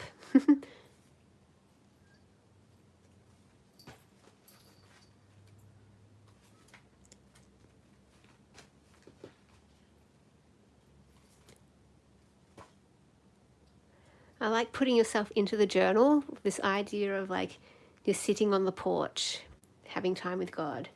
You're in your garden. You have a welcoming home of hospitality. You love planting and growing. Like, they can mean different things to you. They can speak to different things. This one might speak about rest and relaxation. This one might speak about reflection and contemplation. It might say different things to different people. But I love it. This one might speak about openness and spaciousness and peace. So I love them. I love them. All right. So yeah, if you want to see anything in any more detail, just let me know. They are available. They are $30.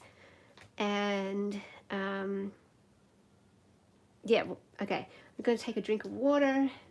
And then I'll tell you about what I was brainstorming about, Dee. I can't remember everything I talked about. The scripture with the chair. Okay, there's a couple with a chair. There's this one. There's a hammock. I love that one. That's my favorite one. And there's the rocking chair. Okay, let's go with the deck chair or rocking chair.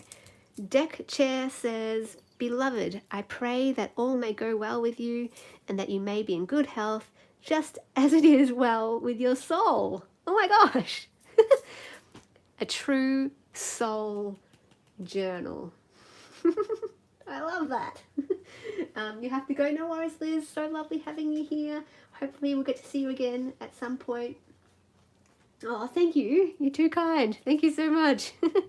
Wishing you the rest of your day well. That did not go well in my sentence. Wishing you well in the rest of your day or night. This one says, be transformed by the renewing of your mind so that you may discern what is the will of God, what is good and acceptable and perfect. Beautiful. Lovely. Love, love, love. Anyway, what was I saying? So I was just workshopping Dee the fact that, I want to run workshops this year, more workshops. And I had the idea that maybe I could try different types of workshops. So one of them would be a faith workshop where it would be like an online life group, maybe for Christians around the world who maybe don't have a community that they feel at home in, or maybe they just want to find kindred spirits who have the same struggles that they have, who are thinking about the same things they think about. I find that kind of in my circle, I sort of have non-traditional views at some points about how church and mission can look and how we can live our lives. And I love this idea of that we can always talk about it, that there's nothing taboo, and that it's okay to question and it's okay to doubt. Now, in some circles, it's not okay to have doubts. It's not okay to ask questions. But in my ideas, I do think it's okay to question. I do think it's okay to have doubts and to be really real about our struggles and about suffering, and to meet people where they're at in that, and to do things differently. Like, it doesn't have to always look the same. And in some communities, it's not always approved of to try different things. But I like the idea that we can go on a journey together and all that kind of thing. Anyway, so what I was thinking, for anyone who resonates with that and who is, like-hearted, like-minded, that we could have an online life group as a place where we can share our struggles, and a place where we can share our doubts and our questions, and a place where we can still have our faith that is real to us. Just because we struggle doesn't mean we don't have faith, that kind of thing. But we're allowed to express struggles. Sometimes in some communities it's frowned upon to express what you're struggling with. So anyway, and a place where it's safe to do those practices. A place where we can practice Sabbath together, and fasting and prayer and community and scripture and confessing sins and forgiveness and freedom and love, peace and joy. A place where we can practice all those things and not just say we are into that, but actually do them. If that makes sense. So I was thinking maybe we could do that. A faith life group, if anyone's interested. So I'll put a post out about it at some point. And there's so many things I've got planned that I will try out this year that I need to do a post for. But everything's sort of been hijacked by the Creative Soul Journal course. And probably everything will kind of reflect that. All my videos, my chatty videos, will reflect, what I've been learning about the soul and what insights and wisdom has come into my life, and all books that I read and quotes that I come across and different things. And yeah, so excited. All right, so feel free to ask any questions or put anything in the chat while I just give my mouth a rest and take a drink of water.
thank you, Dee. I'm so glad to be able to brainstorm with you live. It's super helpful. And if you have any ideas, feel free to chuck them in the chat as well. Anyone? If you reserve one, how's it work? So just tell me then which cover it is that you want, so I can reserve it for you. And then PayPal is the way to purchase, because I know you're overseas. So if PayPal's okay with you, are you okay with PayPal? I've always got to check that. And then postage, I can work out postage for you. So best way to reserve is to email me, so I can get back to you with postage. Oh dear, my screen, let me just get my screen back working again. Is it working? Okay.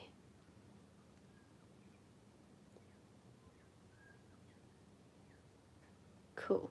And I've had to, oh no, my screen's not working. All right, let me just chat while I work on that. So how reserves work, same with the journal course, the soul course, how reserves work for that. You guys get special privilege. You get first access because you're here with me live, so you got to see it first, so you're able to reserve. Once these go live and are available on my channel, then reserves are lifted, and it's first in best dressed.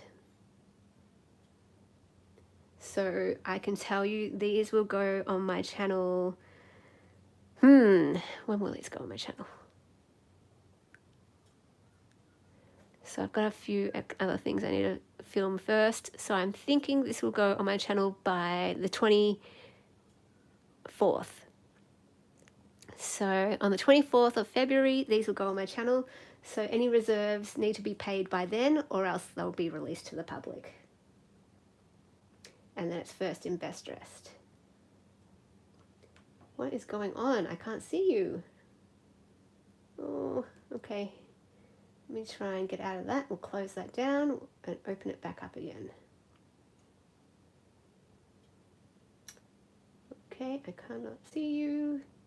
There you are. Oh, okay. Yay. Are you all here?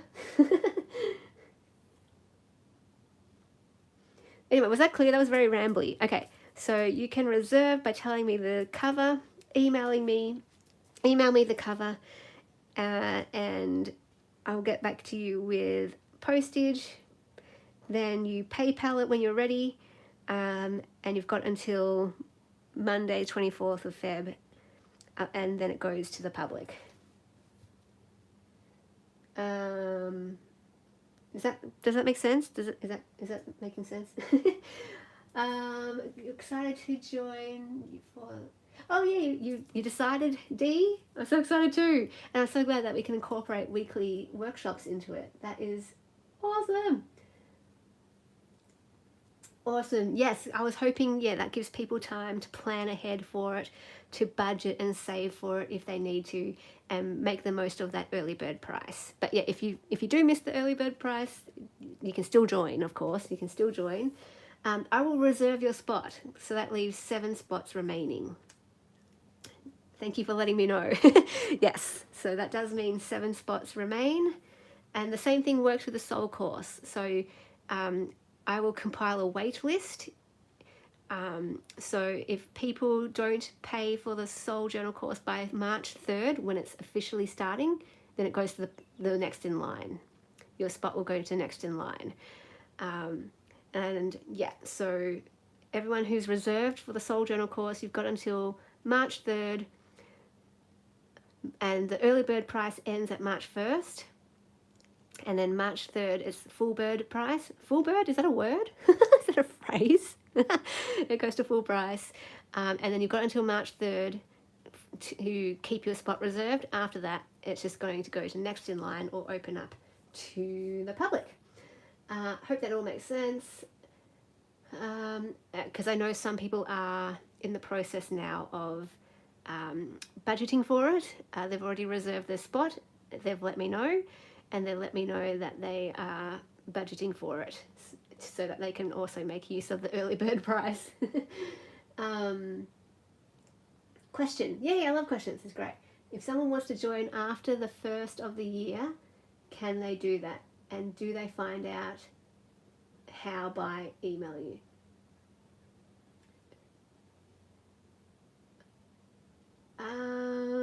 Okay, what's that referring to? The first of the year, or do you mean the first of the month? All of my courses you can join anytime. Let's just do it that way. That's the easiest. Any one of my courses you can take anytime. So the soul course, except if there's limited places, of course. So there's 19 places in the soul course. There's 7 left after the reserves. But every other course you can join anytime. Yes, they could join in June, only if there are places left. What I would say to that, if this might help, if you're feeling like, oh, I want to do the course, but I don't have the resources, I don't have the time to do it this year, but you still want to do the course, I would suggest do it anyway, because you can do it next year. You have access to the course website, you have access to all the videos and all of the lessons, all of the prompts. It doesn't matter when you take the course. Of course, lots of people like doing it in real time with me and doing it at the same time with me, but you don't have to do that. You can do it, it's self-paced, you can do it whenever you want. So if you're like, oh, I just want to do this course, but I don't know if I can do it this year, do it anyway. Sign up for the course. You can do it next year. You can do it the year after. You can do it multiple times, as many times as you want as well, because you have access to that course website. And that's what I find too. Sometimes I sign up for courses and I'm gung-ho for the first month and I'm like, yes, I'm ready, I'm doing it. And then I trail off. That's okay. I can always come back to that course another year. So that's how this course works too. If you're like, oh, I really want to do it, don't want to miss out, just sign up, because then you can do it whenever you want. Yes, you will miss obviously the live portion of it in terms of like you're doing it alongside with me and maybe we're not having that conversation. You do miss that part, but you're getting everything else. You're getting all the videos, all of the lessons, all of the prompts. You'll get to fill up your journal. You'll get to do all the reflection the same. And you can still dip in and out of any of the workshops. And you can still book in the one-on-one call with me as well anytime that you want. That one is up to you. You book it in anytime that you want that suits you throughout the year. And obviously we'll work on a time that works for both of us, but you have the initiative of like setting the times for you. But yeah, if that helps at all, because I was thinking about that, there might be people who are like, I really want to do the course, but I can't do it for the first half of the year. Or maybe this whole year, it's just not the right timing. Doesn't matter. You can do it next year. Absolutely. And same what I say as well. I've already, I think, talked about this in one of the videos in the course. There's already a few lessons up for all my early birds who have started the course already. Basically, if you find, you're doing the course, but then something happens and life happens, and then you stop the course, that's okay. You can pick it up in November. You can pick it up in January next year. You can pick it up in March the year after. That's what I mean by it's super slow and self-paced. So yeah, if that helps anyone out there, that's another thing. What else?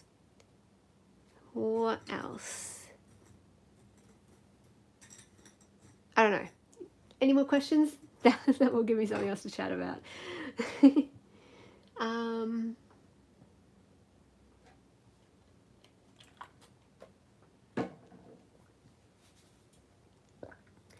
Whew, okay, I might need to go get some snacks. Is it snack time, girls? Shall we go get some snacks? What do you all have for snacks? I'll show you what I have.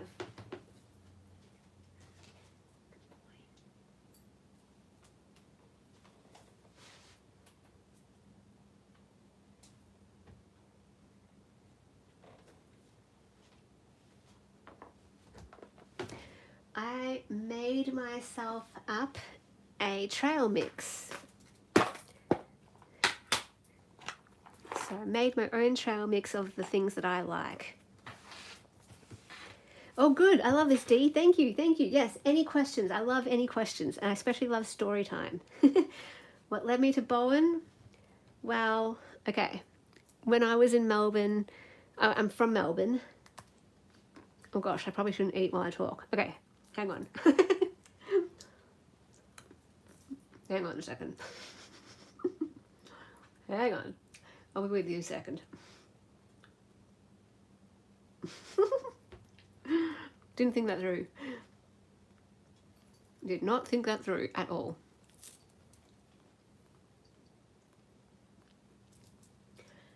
Oh, Sandy, I'm so sorry, I missed you. I didn't say good night. Oh no. Good night, Sandy.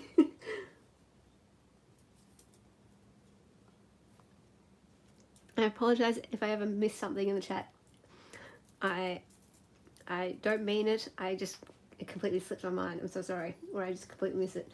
How I came to Bowen. Grew up in Melbourne. Very cold in Melbourne in winter. I don't do well in the cold. I literally don't do well in the cold. It affects my body in a bad way. My hands get so cold they hurt. Like they literally hurt. They go numb and they hurt. And as a crafter and a writer, I'm using my hands all the time. And so it was, painful to write. I couldn't write. So that's one reason. Mainly it was just so I could be near the beaches as well. So I love the beaches. There's a whole other story here, but we'll go into that some other time. But yeah, I love the beaches and I love the sun, and it's a place that makes my soul flourish. So I really totally understand what it means when a place, the scenery and the weather and the temperature actually does affect well-being. Like, I totally get it. It really does affect my well-being. So I need sun. I need lots of sunlight. And that's what, anyway, you're too funny. Need lots of sunlight, and I love the beaches. It's just beautiful. I need to be surrounded by beauty. I need to be surrounded by beauty, but I have two homes. Melbourne will always be home. This is like holiday. Bowen is holiday, Melbourne is home. So I'm very privileged that I get to live in a holiday location, but Melbourne is always home.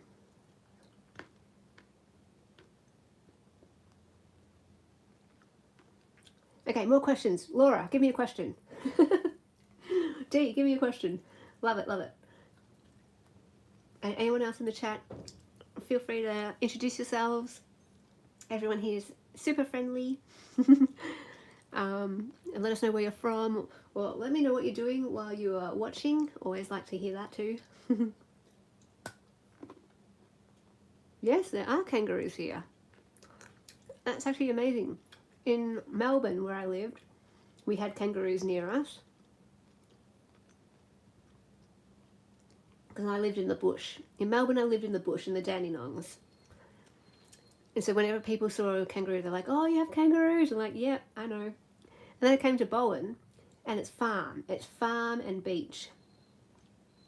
In Melbourne, I lived in hills and bush.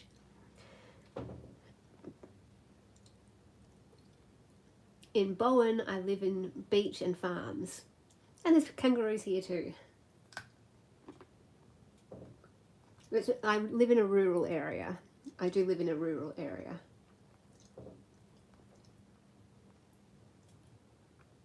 Like, it's straight farms. I live in a farming area.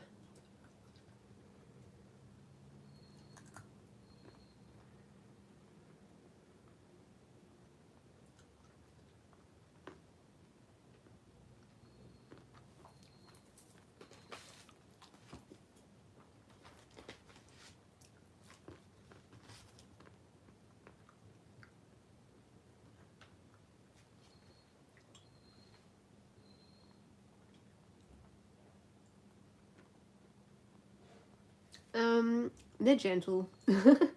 I don't think I've ever known them to be aggressive. They're only aggressive if you like go up to them, I think. No, they just do their own things. They definitely mind their own business. They eat grass and mind their own business for sure.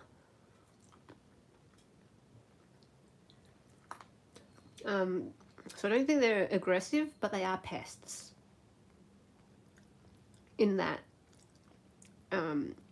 it's dangerous driving on the roads at night. So I wouldn't want to drive at night out of Bowen. Like in Bowen it's fine, but on the highway, ooh, terrifying.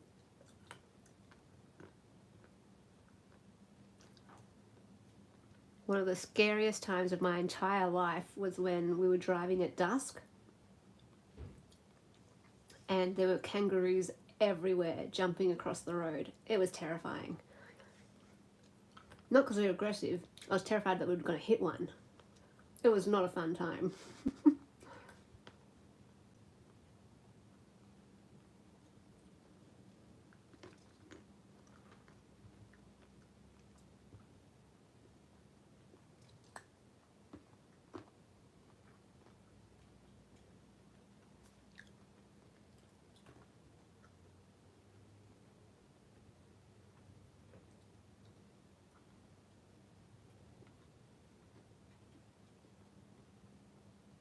Oh wow, yeah, it does sound similar. Oh hello, you're crafting along. Yay, I love that. I'm not doing much crafting right now. I'm taking a lunch break, a snack break. But I just made 12. I finished 12 journals, so I feel a little bit like I need a recharge from doing that. You know what I mean? So I'm just having a snack break with you while I recharge.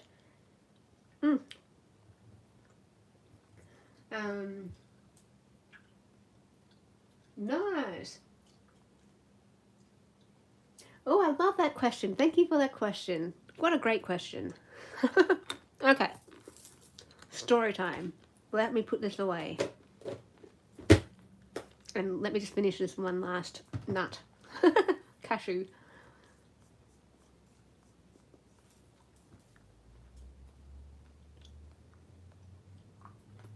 Alright, let me pull out show and tell.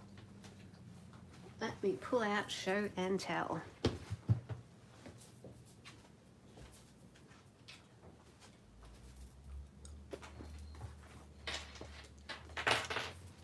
So, how did I begin thinking about the idea of the Soul Journal course? Well, kind of two beginnings. The first beginning was the Frankie magazine. I've got 20 of these taking up space on my bookcase. I don't need 20 Frankie magazines in my collection. So I always knew I wanted to do an altered Frankie magazine course at some point. Didn't know what it would be, didn't know anything about it other than I wanted us to alter a Frankie magazine and use it as an altered book journal. Because I love altered books. Altered book journals are some of my favorite journals to make. So it began with that idea. Then,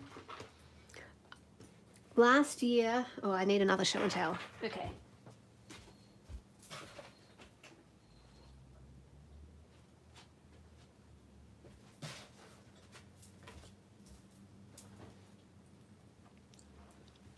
So my favorite type of journaling is art journaling, and I talk about all of this in the Soul Journal course as well, in the videos that are already up. I've got a few lessons already up, and in one of the videos I talk about how I got into art journaling. Basically, I talk about why art journaling is something I do for my soul, and basically art journaling for me is the type of journaling that feels most authentic to me. It feels the most in conversation with my soul. It feels the most connected to my soul, that type of journaling. Like I love journaling. All types of journaling for me is a way for me to connect with my soul. Writing, just straight writing, memory keeping, junk journaling, scrapbooking, it all is a way for me to connect with my soul. But art journaling is the way that feels the most real and authentic and the one that does the most for my well-being. After I art journal, I feel lighter, freer, calmer. So I knew I wanted to do an altered art journal book in this sort of style right here. So this was my latest course, the Reflections Journal course. So we made this journal together where I showed you my process putting these pages together through phases. And I loved this course so much. I'm so proud of this course, and I love it. It was a lot of work. There's a lot of videos. I filmed the whole process of how I made all these pages, how I prepared the book, and yeah, it was a lot of work, but I enjoyed it all. I really did enjoy it all. Making this journal was so fun, and even more than that, I love how it looks. I love how this journal looks. And that's what I kind of want. I want a journal that feels and looks like me, that expresses my soul. And this journal does that through the process and to the product. It all is reflecting my soul. And so I wanted to take this idea and do it with this. So that's how that kind of came about in terms of what I want to do with this. It's an altered book. Oh yes, lots of textures. Lots and lots of textures. It's about using the things. So this course, you don't have to buy anything for it. You use what you have. I mean, you can buy stuff if you want, if that's going to feed your soul. Absolutely, go do that. But it's about using the things we already have to make it special, to reflect our soul. So I'm going to teach this again, but a more advanced version. We're going to make our own supplies in one of the sections. We're going to make our own washi tape. We're going to make our own tiny words. We're going to make our own swatches and tape transfers. And by doing that, everything that we put on the page comes from us. And it's, I talk about all this in the course, don't worry. But it's like, I teach how we can make our soul come alive on the pages through the things that we make and the things that we put on there, the things that we gather. Anyway, so that's how it kind of came about. I knew I wanted to do a Frankie magazine, alter it, and I knew I wanted to do an art journal in this style and in this kind of process. The final thing to fall into place was I didn't know what content to do. I wasn't sure what the theme was, how we would feel it. I knew the style, I knew the way I would run the course and how I would teach it. I just didn't know what I would actually put onto the actual pages. Every other course of mine, there's always been a theme. You know, this course, we're reflecting on the year. In this course, it's about scriptures that can replace negative self-thinking. In another course, it was about documenting our anchors. In another course, it's about playing with different techniques. So in this course, I was thinking originally that it would just be a complete intuitive course where I'd sit down with you, I'd put the camera on, and I'd film my process, letting you know how I personally art journal for my soul, where I don't know what I'm going to do on the page when I sit down, but by the end of it, I've got something there that feels really authentic to my soul. That's how I was originally going to do this course. Just page by page, altering it, trusting my instincts, showing you how to trust your instincts and create something that is meaningful to us, that we can reflect on, that can teach us and offer us wisdom. Now, then, as I was brainstorming and workshopping this with my patrons, what I realized is whenever I do a course, it is always based on what I'm going through at the time. And what I'm going through right now is, you know, my theme for the year is soul, my word for the year is ease, and I talk about all of that in the course as well. And so this course now has become a way for me to bring soul ease into my life. And I want to create a soul map on these pages, a visual soul map where I document my journey, looking after my soul, connecting to my soul, and having my soul come alive. So we're going to do half and half. Half of it will be free play, where I sit down and I don't know what I'm going to do, and we just trust the process.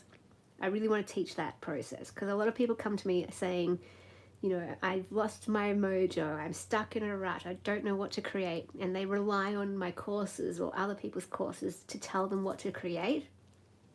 My aim with my courses is to help people create on their own eventually. So after the course is finished, they have all they need to create on their own. So I'm teaching that process. How do I do it? How do I sit down when I have no idea what's going on? I have no idea what to put on the page. How do I do it? How do I get something onto the page that speaks to me? Now, that's half of the course, half of the filling up the journal. The other half will be prompts, because I want to do some really in-depth soul work on soul prompts. So we're going to look at a permission slip for the soul. We're going to look at a poem of the soul. We're going to look at what the soul looks and feels like. We're going to do a soul check-in. We're going to do all these different prompts around the soul. And we're also just going to journey together in life and put that into the book. We're going to put all of our soul onto this page, onto these pages. It's going to be so fun. I love it. So, in a nutshell, that is how the course came about. The Frankie magazine, and then this style of journaling, and then my own personal journey of working on the soul. They all come together into this one course where, oh my gosh, I'm so excited. I'm just so excited. Soul prompt sounds so good. Yes, well, it's the soul journal course. At the very beginning, when I was announcing the idea to my patrons, I was like, I don't have a title. I don't know what it's called. I've got no idea. And then as I was talking to my patrons about it, brainstorming, I'm like, oh my gosh, I think I've got the title. Even in the workshops I was talking about in the workshops, and the ladies there helped me as well. I'm like, I've got the title. It's about the soul. It's a soul course. It's a soul journal. We are going to make a soul journal. Anyway, so excited. So I'm really, really, really excited for these 19 people who, you know, some of them I'm yet to meet. Some of them I already know who they are. Some of them have taken some of my courses before. Others have taken some of my workshops. But I'm thinking there are also others, well, I know there's others who have reserved their spot who I've never really met before. Some, yeah, have emailed me and I've never seen their name ever before. So I'm so excited about meeting these lovely ladies and going on this journey together, and having it be more than just a creative soul course, but a life journeying together with friends, going through life together with the theme of looking after our souls, with the theme of nurturing our souls. Creating a soul map on the pages sounds like self-discovery and self-expression. Exactly. That's, in a nutshell, every single thing I do is about self-discovery and expression. The journals I make are for self-discovery and self-expression. The courses that I run, the workshops that I facilitate, they're all about self-discovery and self-expression. Yes, in a nutshell. Love it. No worries at all. Thank you for asking. Ask more questions. I love it. Ask any more questions. Oh, there is one. Here we go. Help me understand what you mean by soul. Is it the third part of the body, mind, soul? Soul, I guess it can be whatever you want to define it as, but for me, I define soul as, our mind, our will, our feelings, that part of us. So yeah, our body and soul. Mind, body and soul. I don't know, I kind of incorporate it loosely. I think the soul can incorporate all of it. Maybe you want to think of it as your essence, who you are. Kind of can relate to spirit, personality. For me, yeah, it can be a little bit fluid. It can kind of mean my mind, and the mind is part of the soul, or maybe it's just the soul. I don't know. But it's sort of like the part of it, our essence. I am a Christian. And so obviously faith elements do come into everything that I do and in my course, but it's not limited to just Christians. Anyone of any faith can do my courses. Anyone of any faith can take my workshops, because we can all benefit from creativity, no matter what we believe, you know. And the idea of,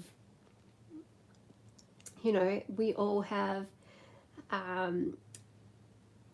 struggles in life. All of us, no matter what we believe, we all have struggles, and all of us can know ourselves better. I think no matter what you believe, I believe everyone can benefit from knowing themselves more. if you can know yourself more, then you can look after yourself more, you can show up better in the world, you can be there for people more if you know yourself more. So that's what I mean, like all my courses are about self-expression and self-discovery. So and just connecting with you, I guess. What does soul mean? Connecting with you. Hang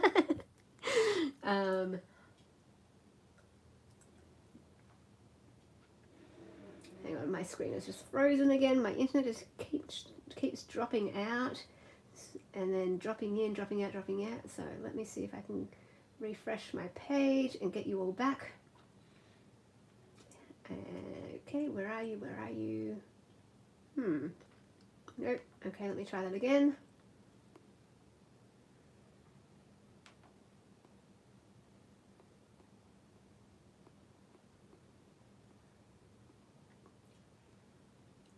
All right, I think we're back. Okay, yes, there you are.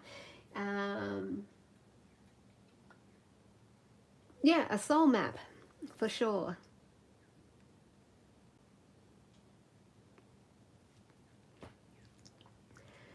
So I think, yeah, who I envision this course for, people who want to know themselves more, who want to grow in who they are, people who want to, originally my idea was it's for people who maybe feel disconnected from their soul, people who feel like their soul feels a bit lifeless.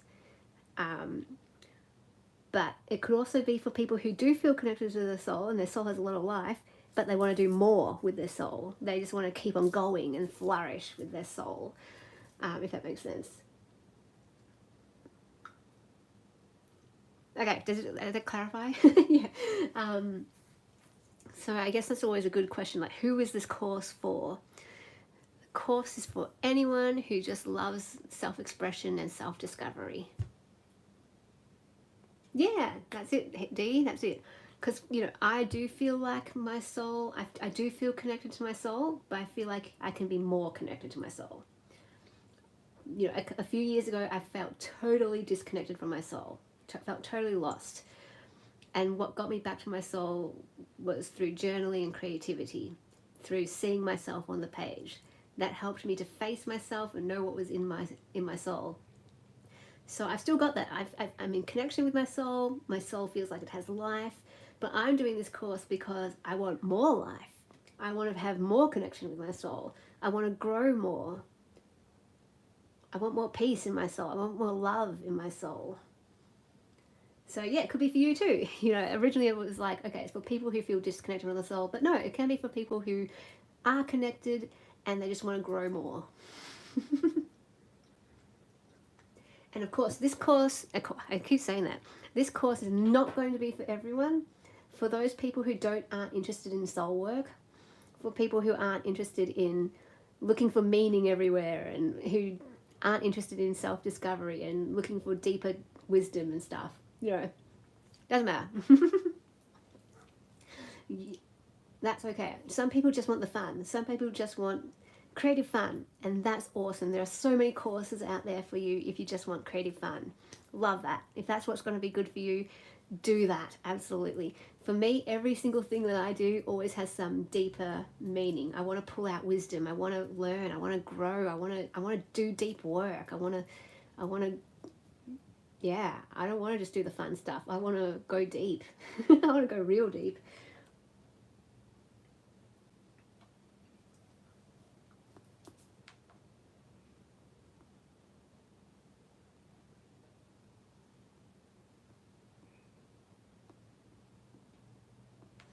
Okay, well, the internet is playing up again, which isn't fun.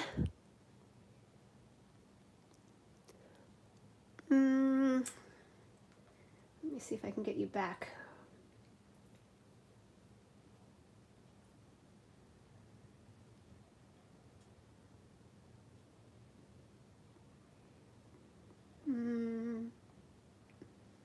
Right, here we go.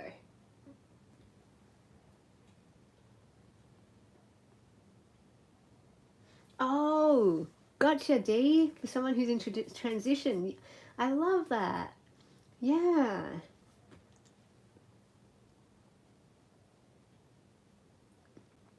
Ooh, very cool. I know. Well, that's what got me to Bowen. It feeds my soul. The sun and the scenery, the sun and the beauty feed my soul. That's actually what happened. I was only supposed to come here for 1 year, and I was studying a master's of writing and literature. And I thought, yep, I want to study writing in the most, beautiful location. I want to write at the beach, and I want to write in cafes. And within the first month, I believe it was, I was like, oh, I'm not going back. I'm not going back. I'm staying here. And 10 years later, I'm still here. It was only supposed to be for 1 year. And I completed that master's of writing and literature. And it was so good. Loved it. Loved it. Loved it. And yeah, I've been writing ever since.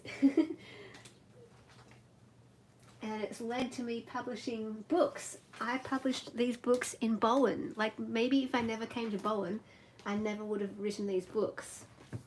In fact, I know I wouldn't have.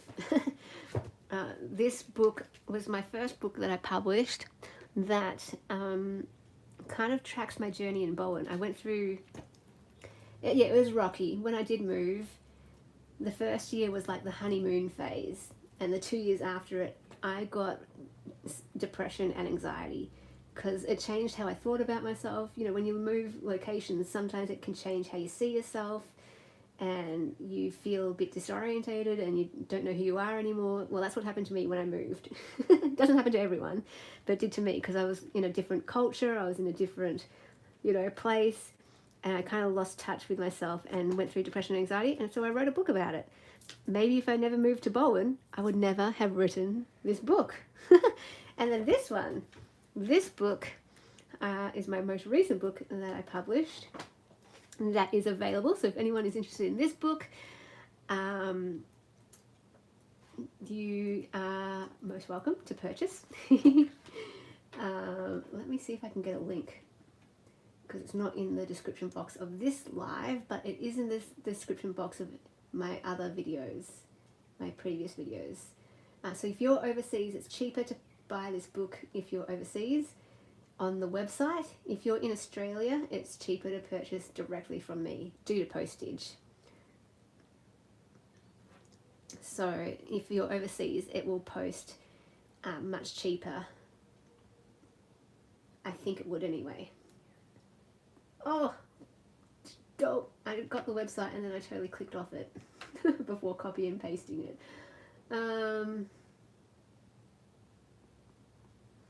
So yeah, if you're watching on replay or whatever, you can, if you're overseas, click the link to purchase, or if you're in Australia, you can just email me. My email's in the description box. Oh my goodness. Yes, you go to bed. Absolutely. No worries at all. Feel free to email me about the course if you have any more questions, or to reserve your place. And yeah, as you can see, love talking about it. But if you have any other questions, anyone who's watching, and you want me to talk about something else, feel free. I can talk about something else too. In fact, I wanted to maybe read a chapter for you of something.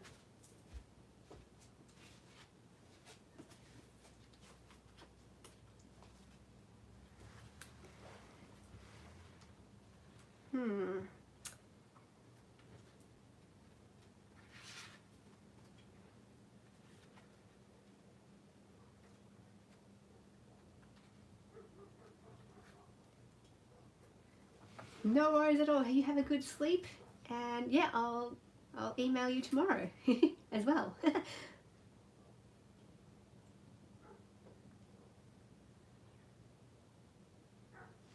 All right, this one, I'll read this chapter to you.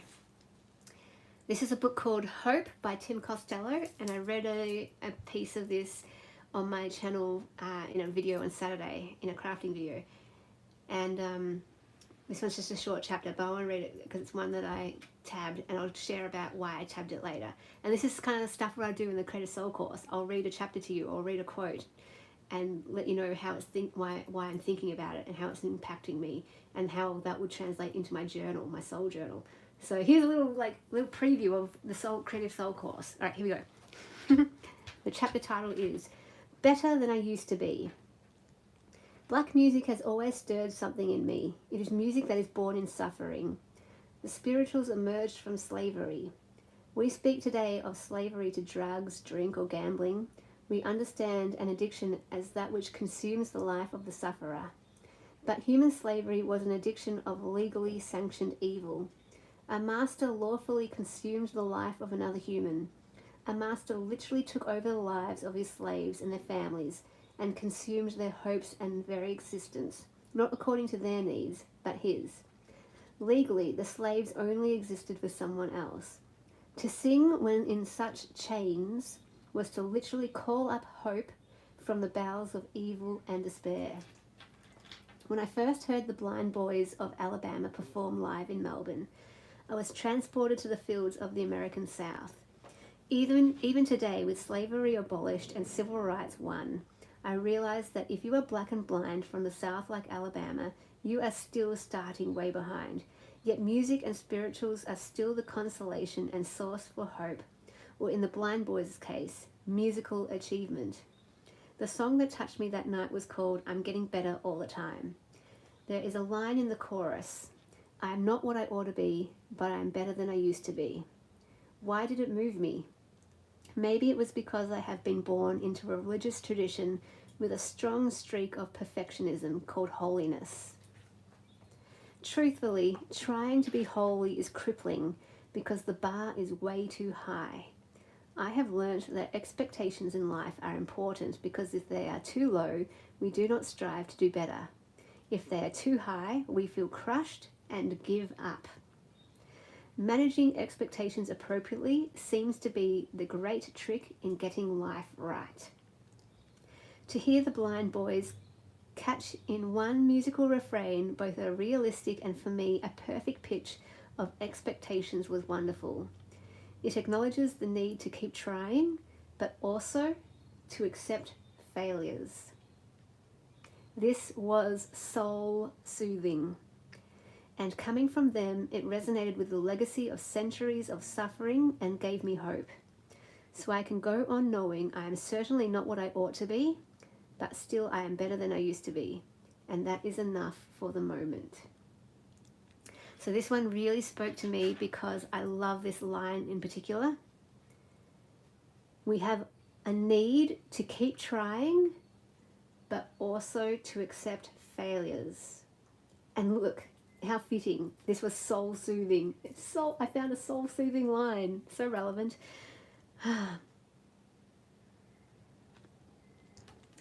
So, I can be a bit of a perfectionist. I can have a bit of a rule. I'm a rule follower, like I said earlier in this video. I am a rule follower, and I'm always trying to live right by the rules. I love rules. Rules make me feel safe, but therefore I can always have this standard that I'm never meeting. So daily I always feel discouraged. I can always feel disappointed. I can always feel sad because I'm never meeting my own standard. It's my own standard. It's no one else's. It's my own standard that I've placed in myself for whatever reason. And it's demoralizing. It can make you want to give up. So I love what this says about how we have a need to keep trying, but we also have a need to accept failures. To know that the failures are just part of it. They're not this big, scary doom and gloom. It's all over now if you fail. You're the worst person alive if you fail. You can't do anything. Just don't try. You're a failure.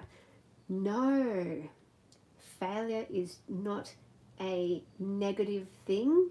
It's neutral. It's even positive. But at the worst, at the least, it's neutral. It's absolutely neutral. we can turn it into a negative, or we can turn it into a positive.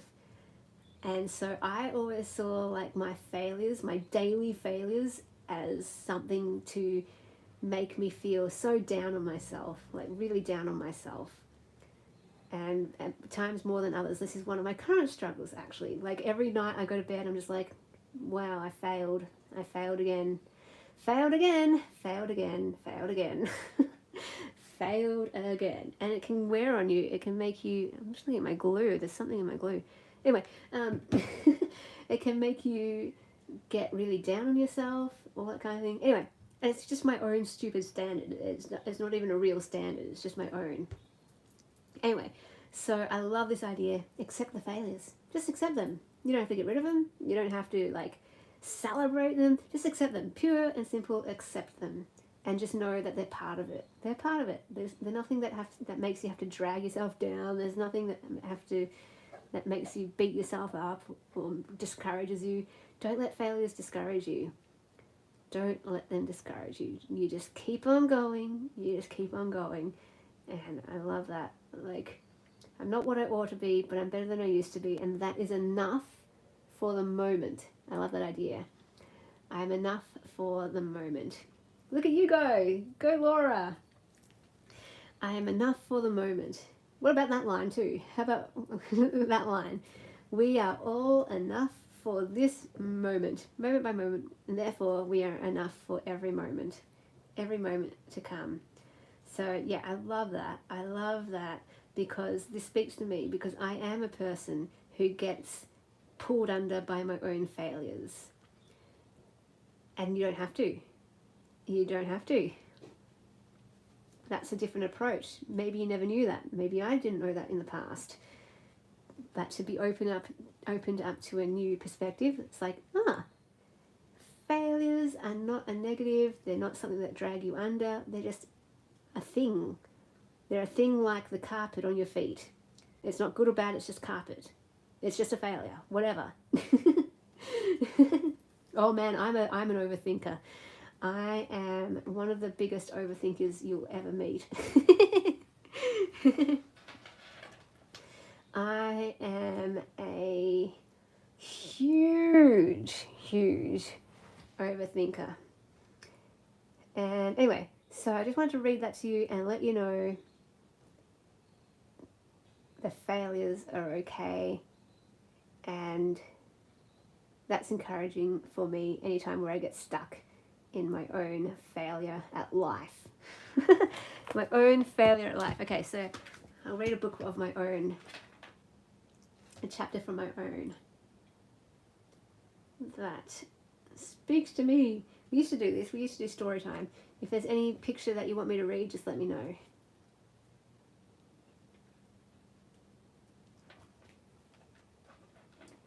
I'll choose one that's really speaking to me.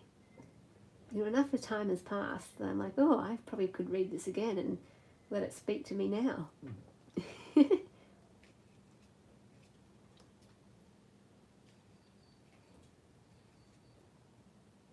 Aha, let's do this one.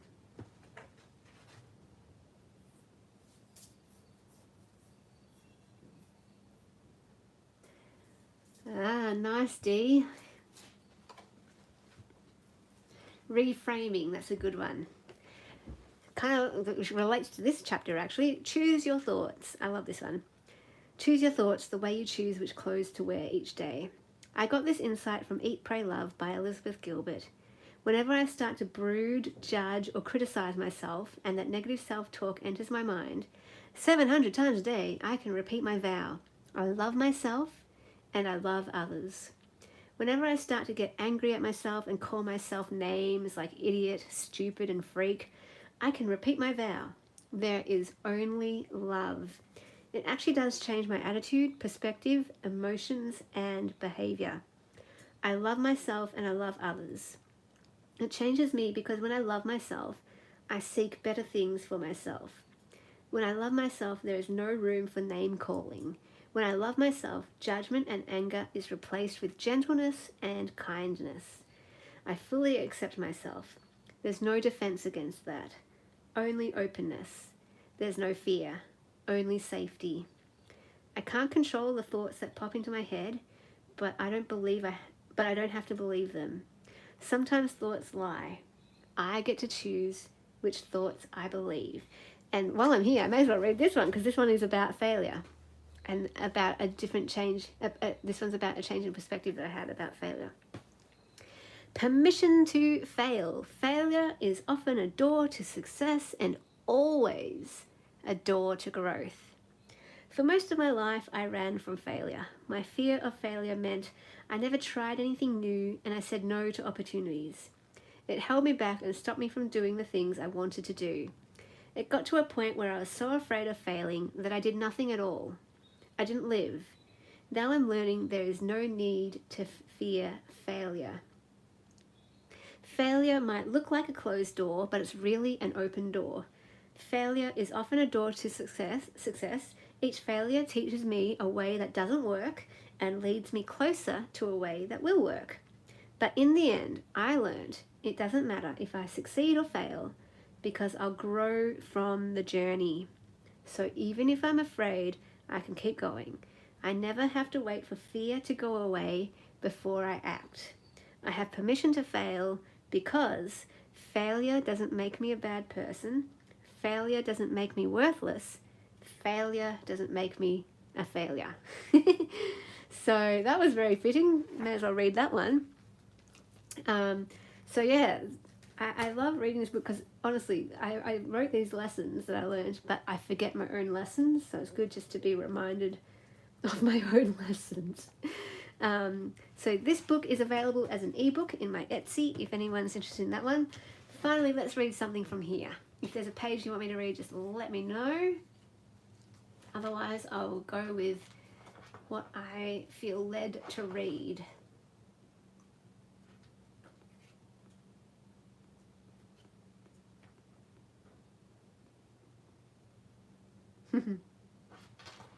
I'll read the one with my cat on the page.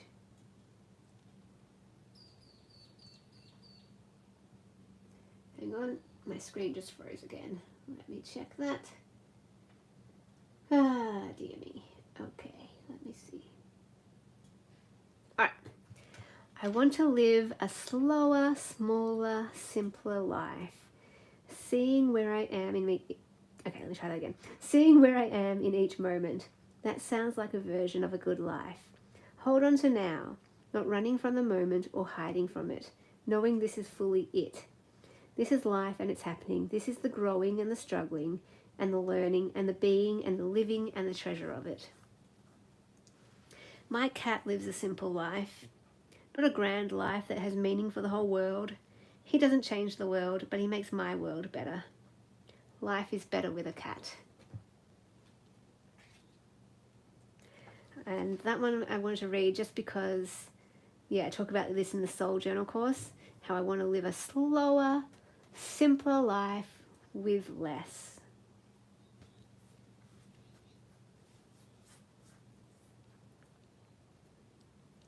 So excited to get started working on my next book.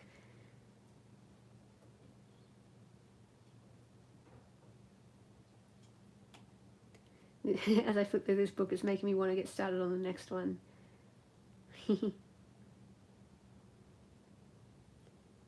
Oh, the art, so much art. This was a lot of work, a lot of work. I always go back to this one. Our struggles don't disqualify us from bringing good into the world and helping people. They qualify us.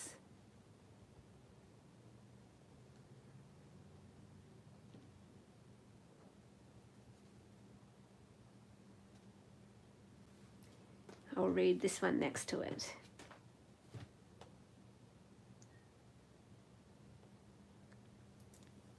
What can I say about pain? We can't avoid it. It's part of life, part of living and being human.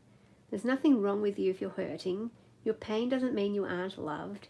So what is it about pain that makes us feel unloved? Is it that we hide our pain, and when we suffer alone, love feels distant? When we show our pain and suffer together, love is close. A life without love is the greatest suffering. Sit with people in the struggle.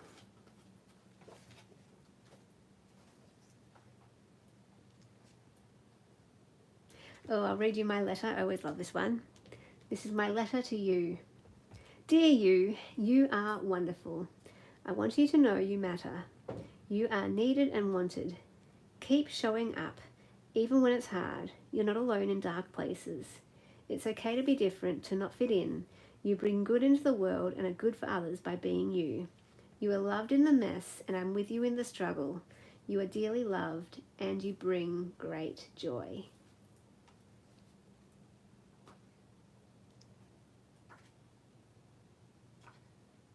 This was one of my friend's favorite pages. It's going to be okay.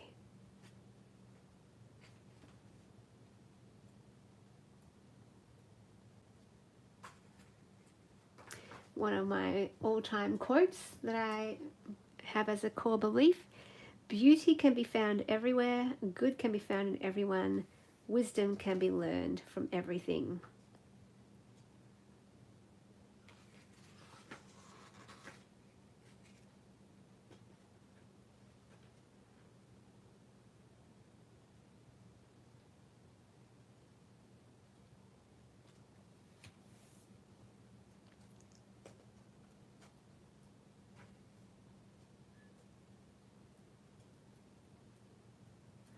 This was my original soul journal. I just had an epiphany. This book was my original soul journal. I made this book when I was disconnected with my soul, when I did feel like my soul was lifeless. And through making this book, my soul came alive through reconnection with my soul. This was my first soul book. Oh my goodness. Wow, what an epiphany. I've got a journal about that. And here will be my second soul book. And to be honest, a little sneak peek behind the curtain as well. I've always known this as well. I've always had the inkling that whatever I put into this soul journal, this will be part of my second book. The second book after this, because I'm doing a series. So my book after this, I already have the title. I already have the chapters. I already have the theme. And I know that many of the pages in here will probably end up in my next book. So how fitting is this? This was my first soul journal. This will be my second soul journal, but in draft form before I turn it into a soul book. Huh, I love that. That is so cool. Oh, no, thank you, Dee. I know, this was my first soul book. How fun. I'm going to make a series of soul books. This was number 1. This will be the draft for number 2. You need to go? No, that's totally cool. I need to go too, Dee. Oh my goodness, it is time for me to have lunch. Thank you so much for joining me. It has been wonderful, and that's great because now I don't feel bad leaving. I always feel bad saying goodbye, but yeah, I do need to go have lunch. And yeah, I'm glad I finished these 14 journals. I'm going to film a video. Actually, yeah, before I have lunch, I'm going to film a sneak peek of these for my patrons. And then I'm going to have lunch, and then I'll concentrate on the next creative project after this. Maybe work on the soul course. So fun. Oh my gosh, it was such a great time chatting with you all. Thank you so much for brainstorming with me. I've loved it. I hope you have loved it too. Oh, Mila, you're still here. So good to see you. Thank you for joining me. Hope you all have a good day or night wherever you are, and I will see you when I see you next. Bye, ladies. Oh, hang on, how do I end this? I always forget. Okay. Bye, ladies.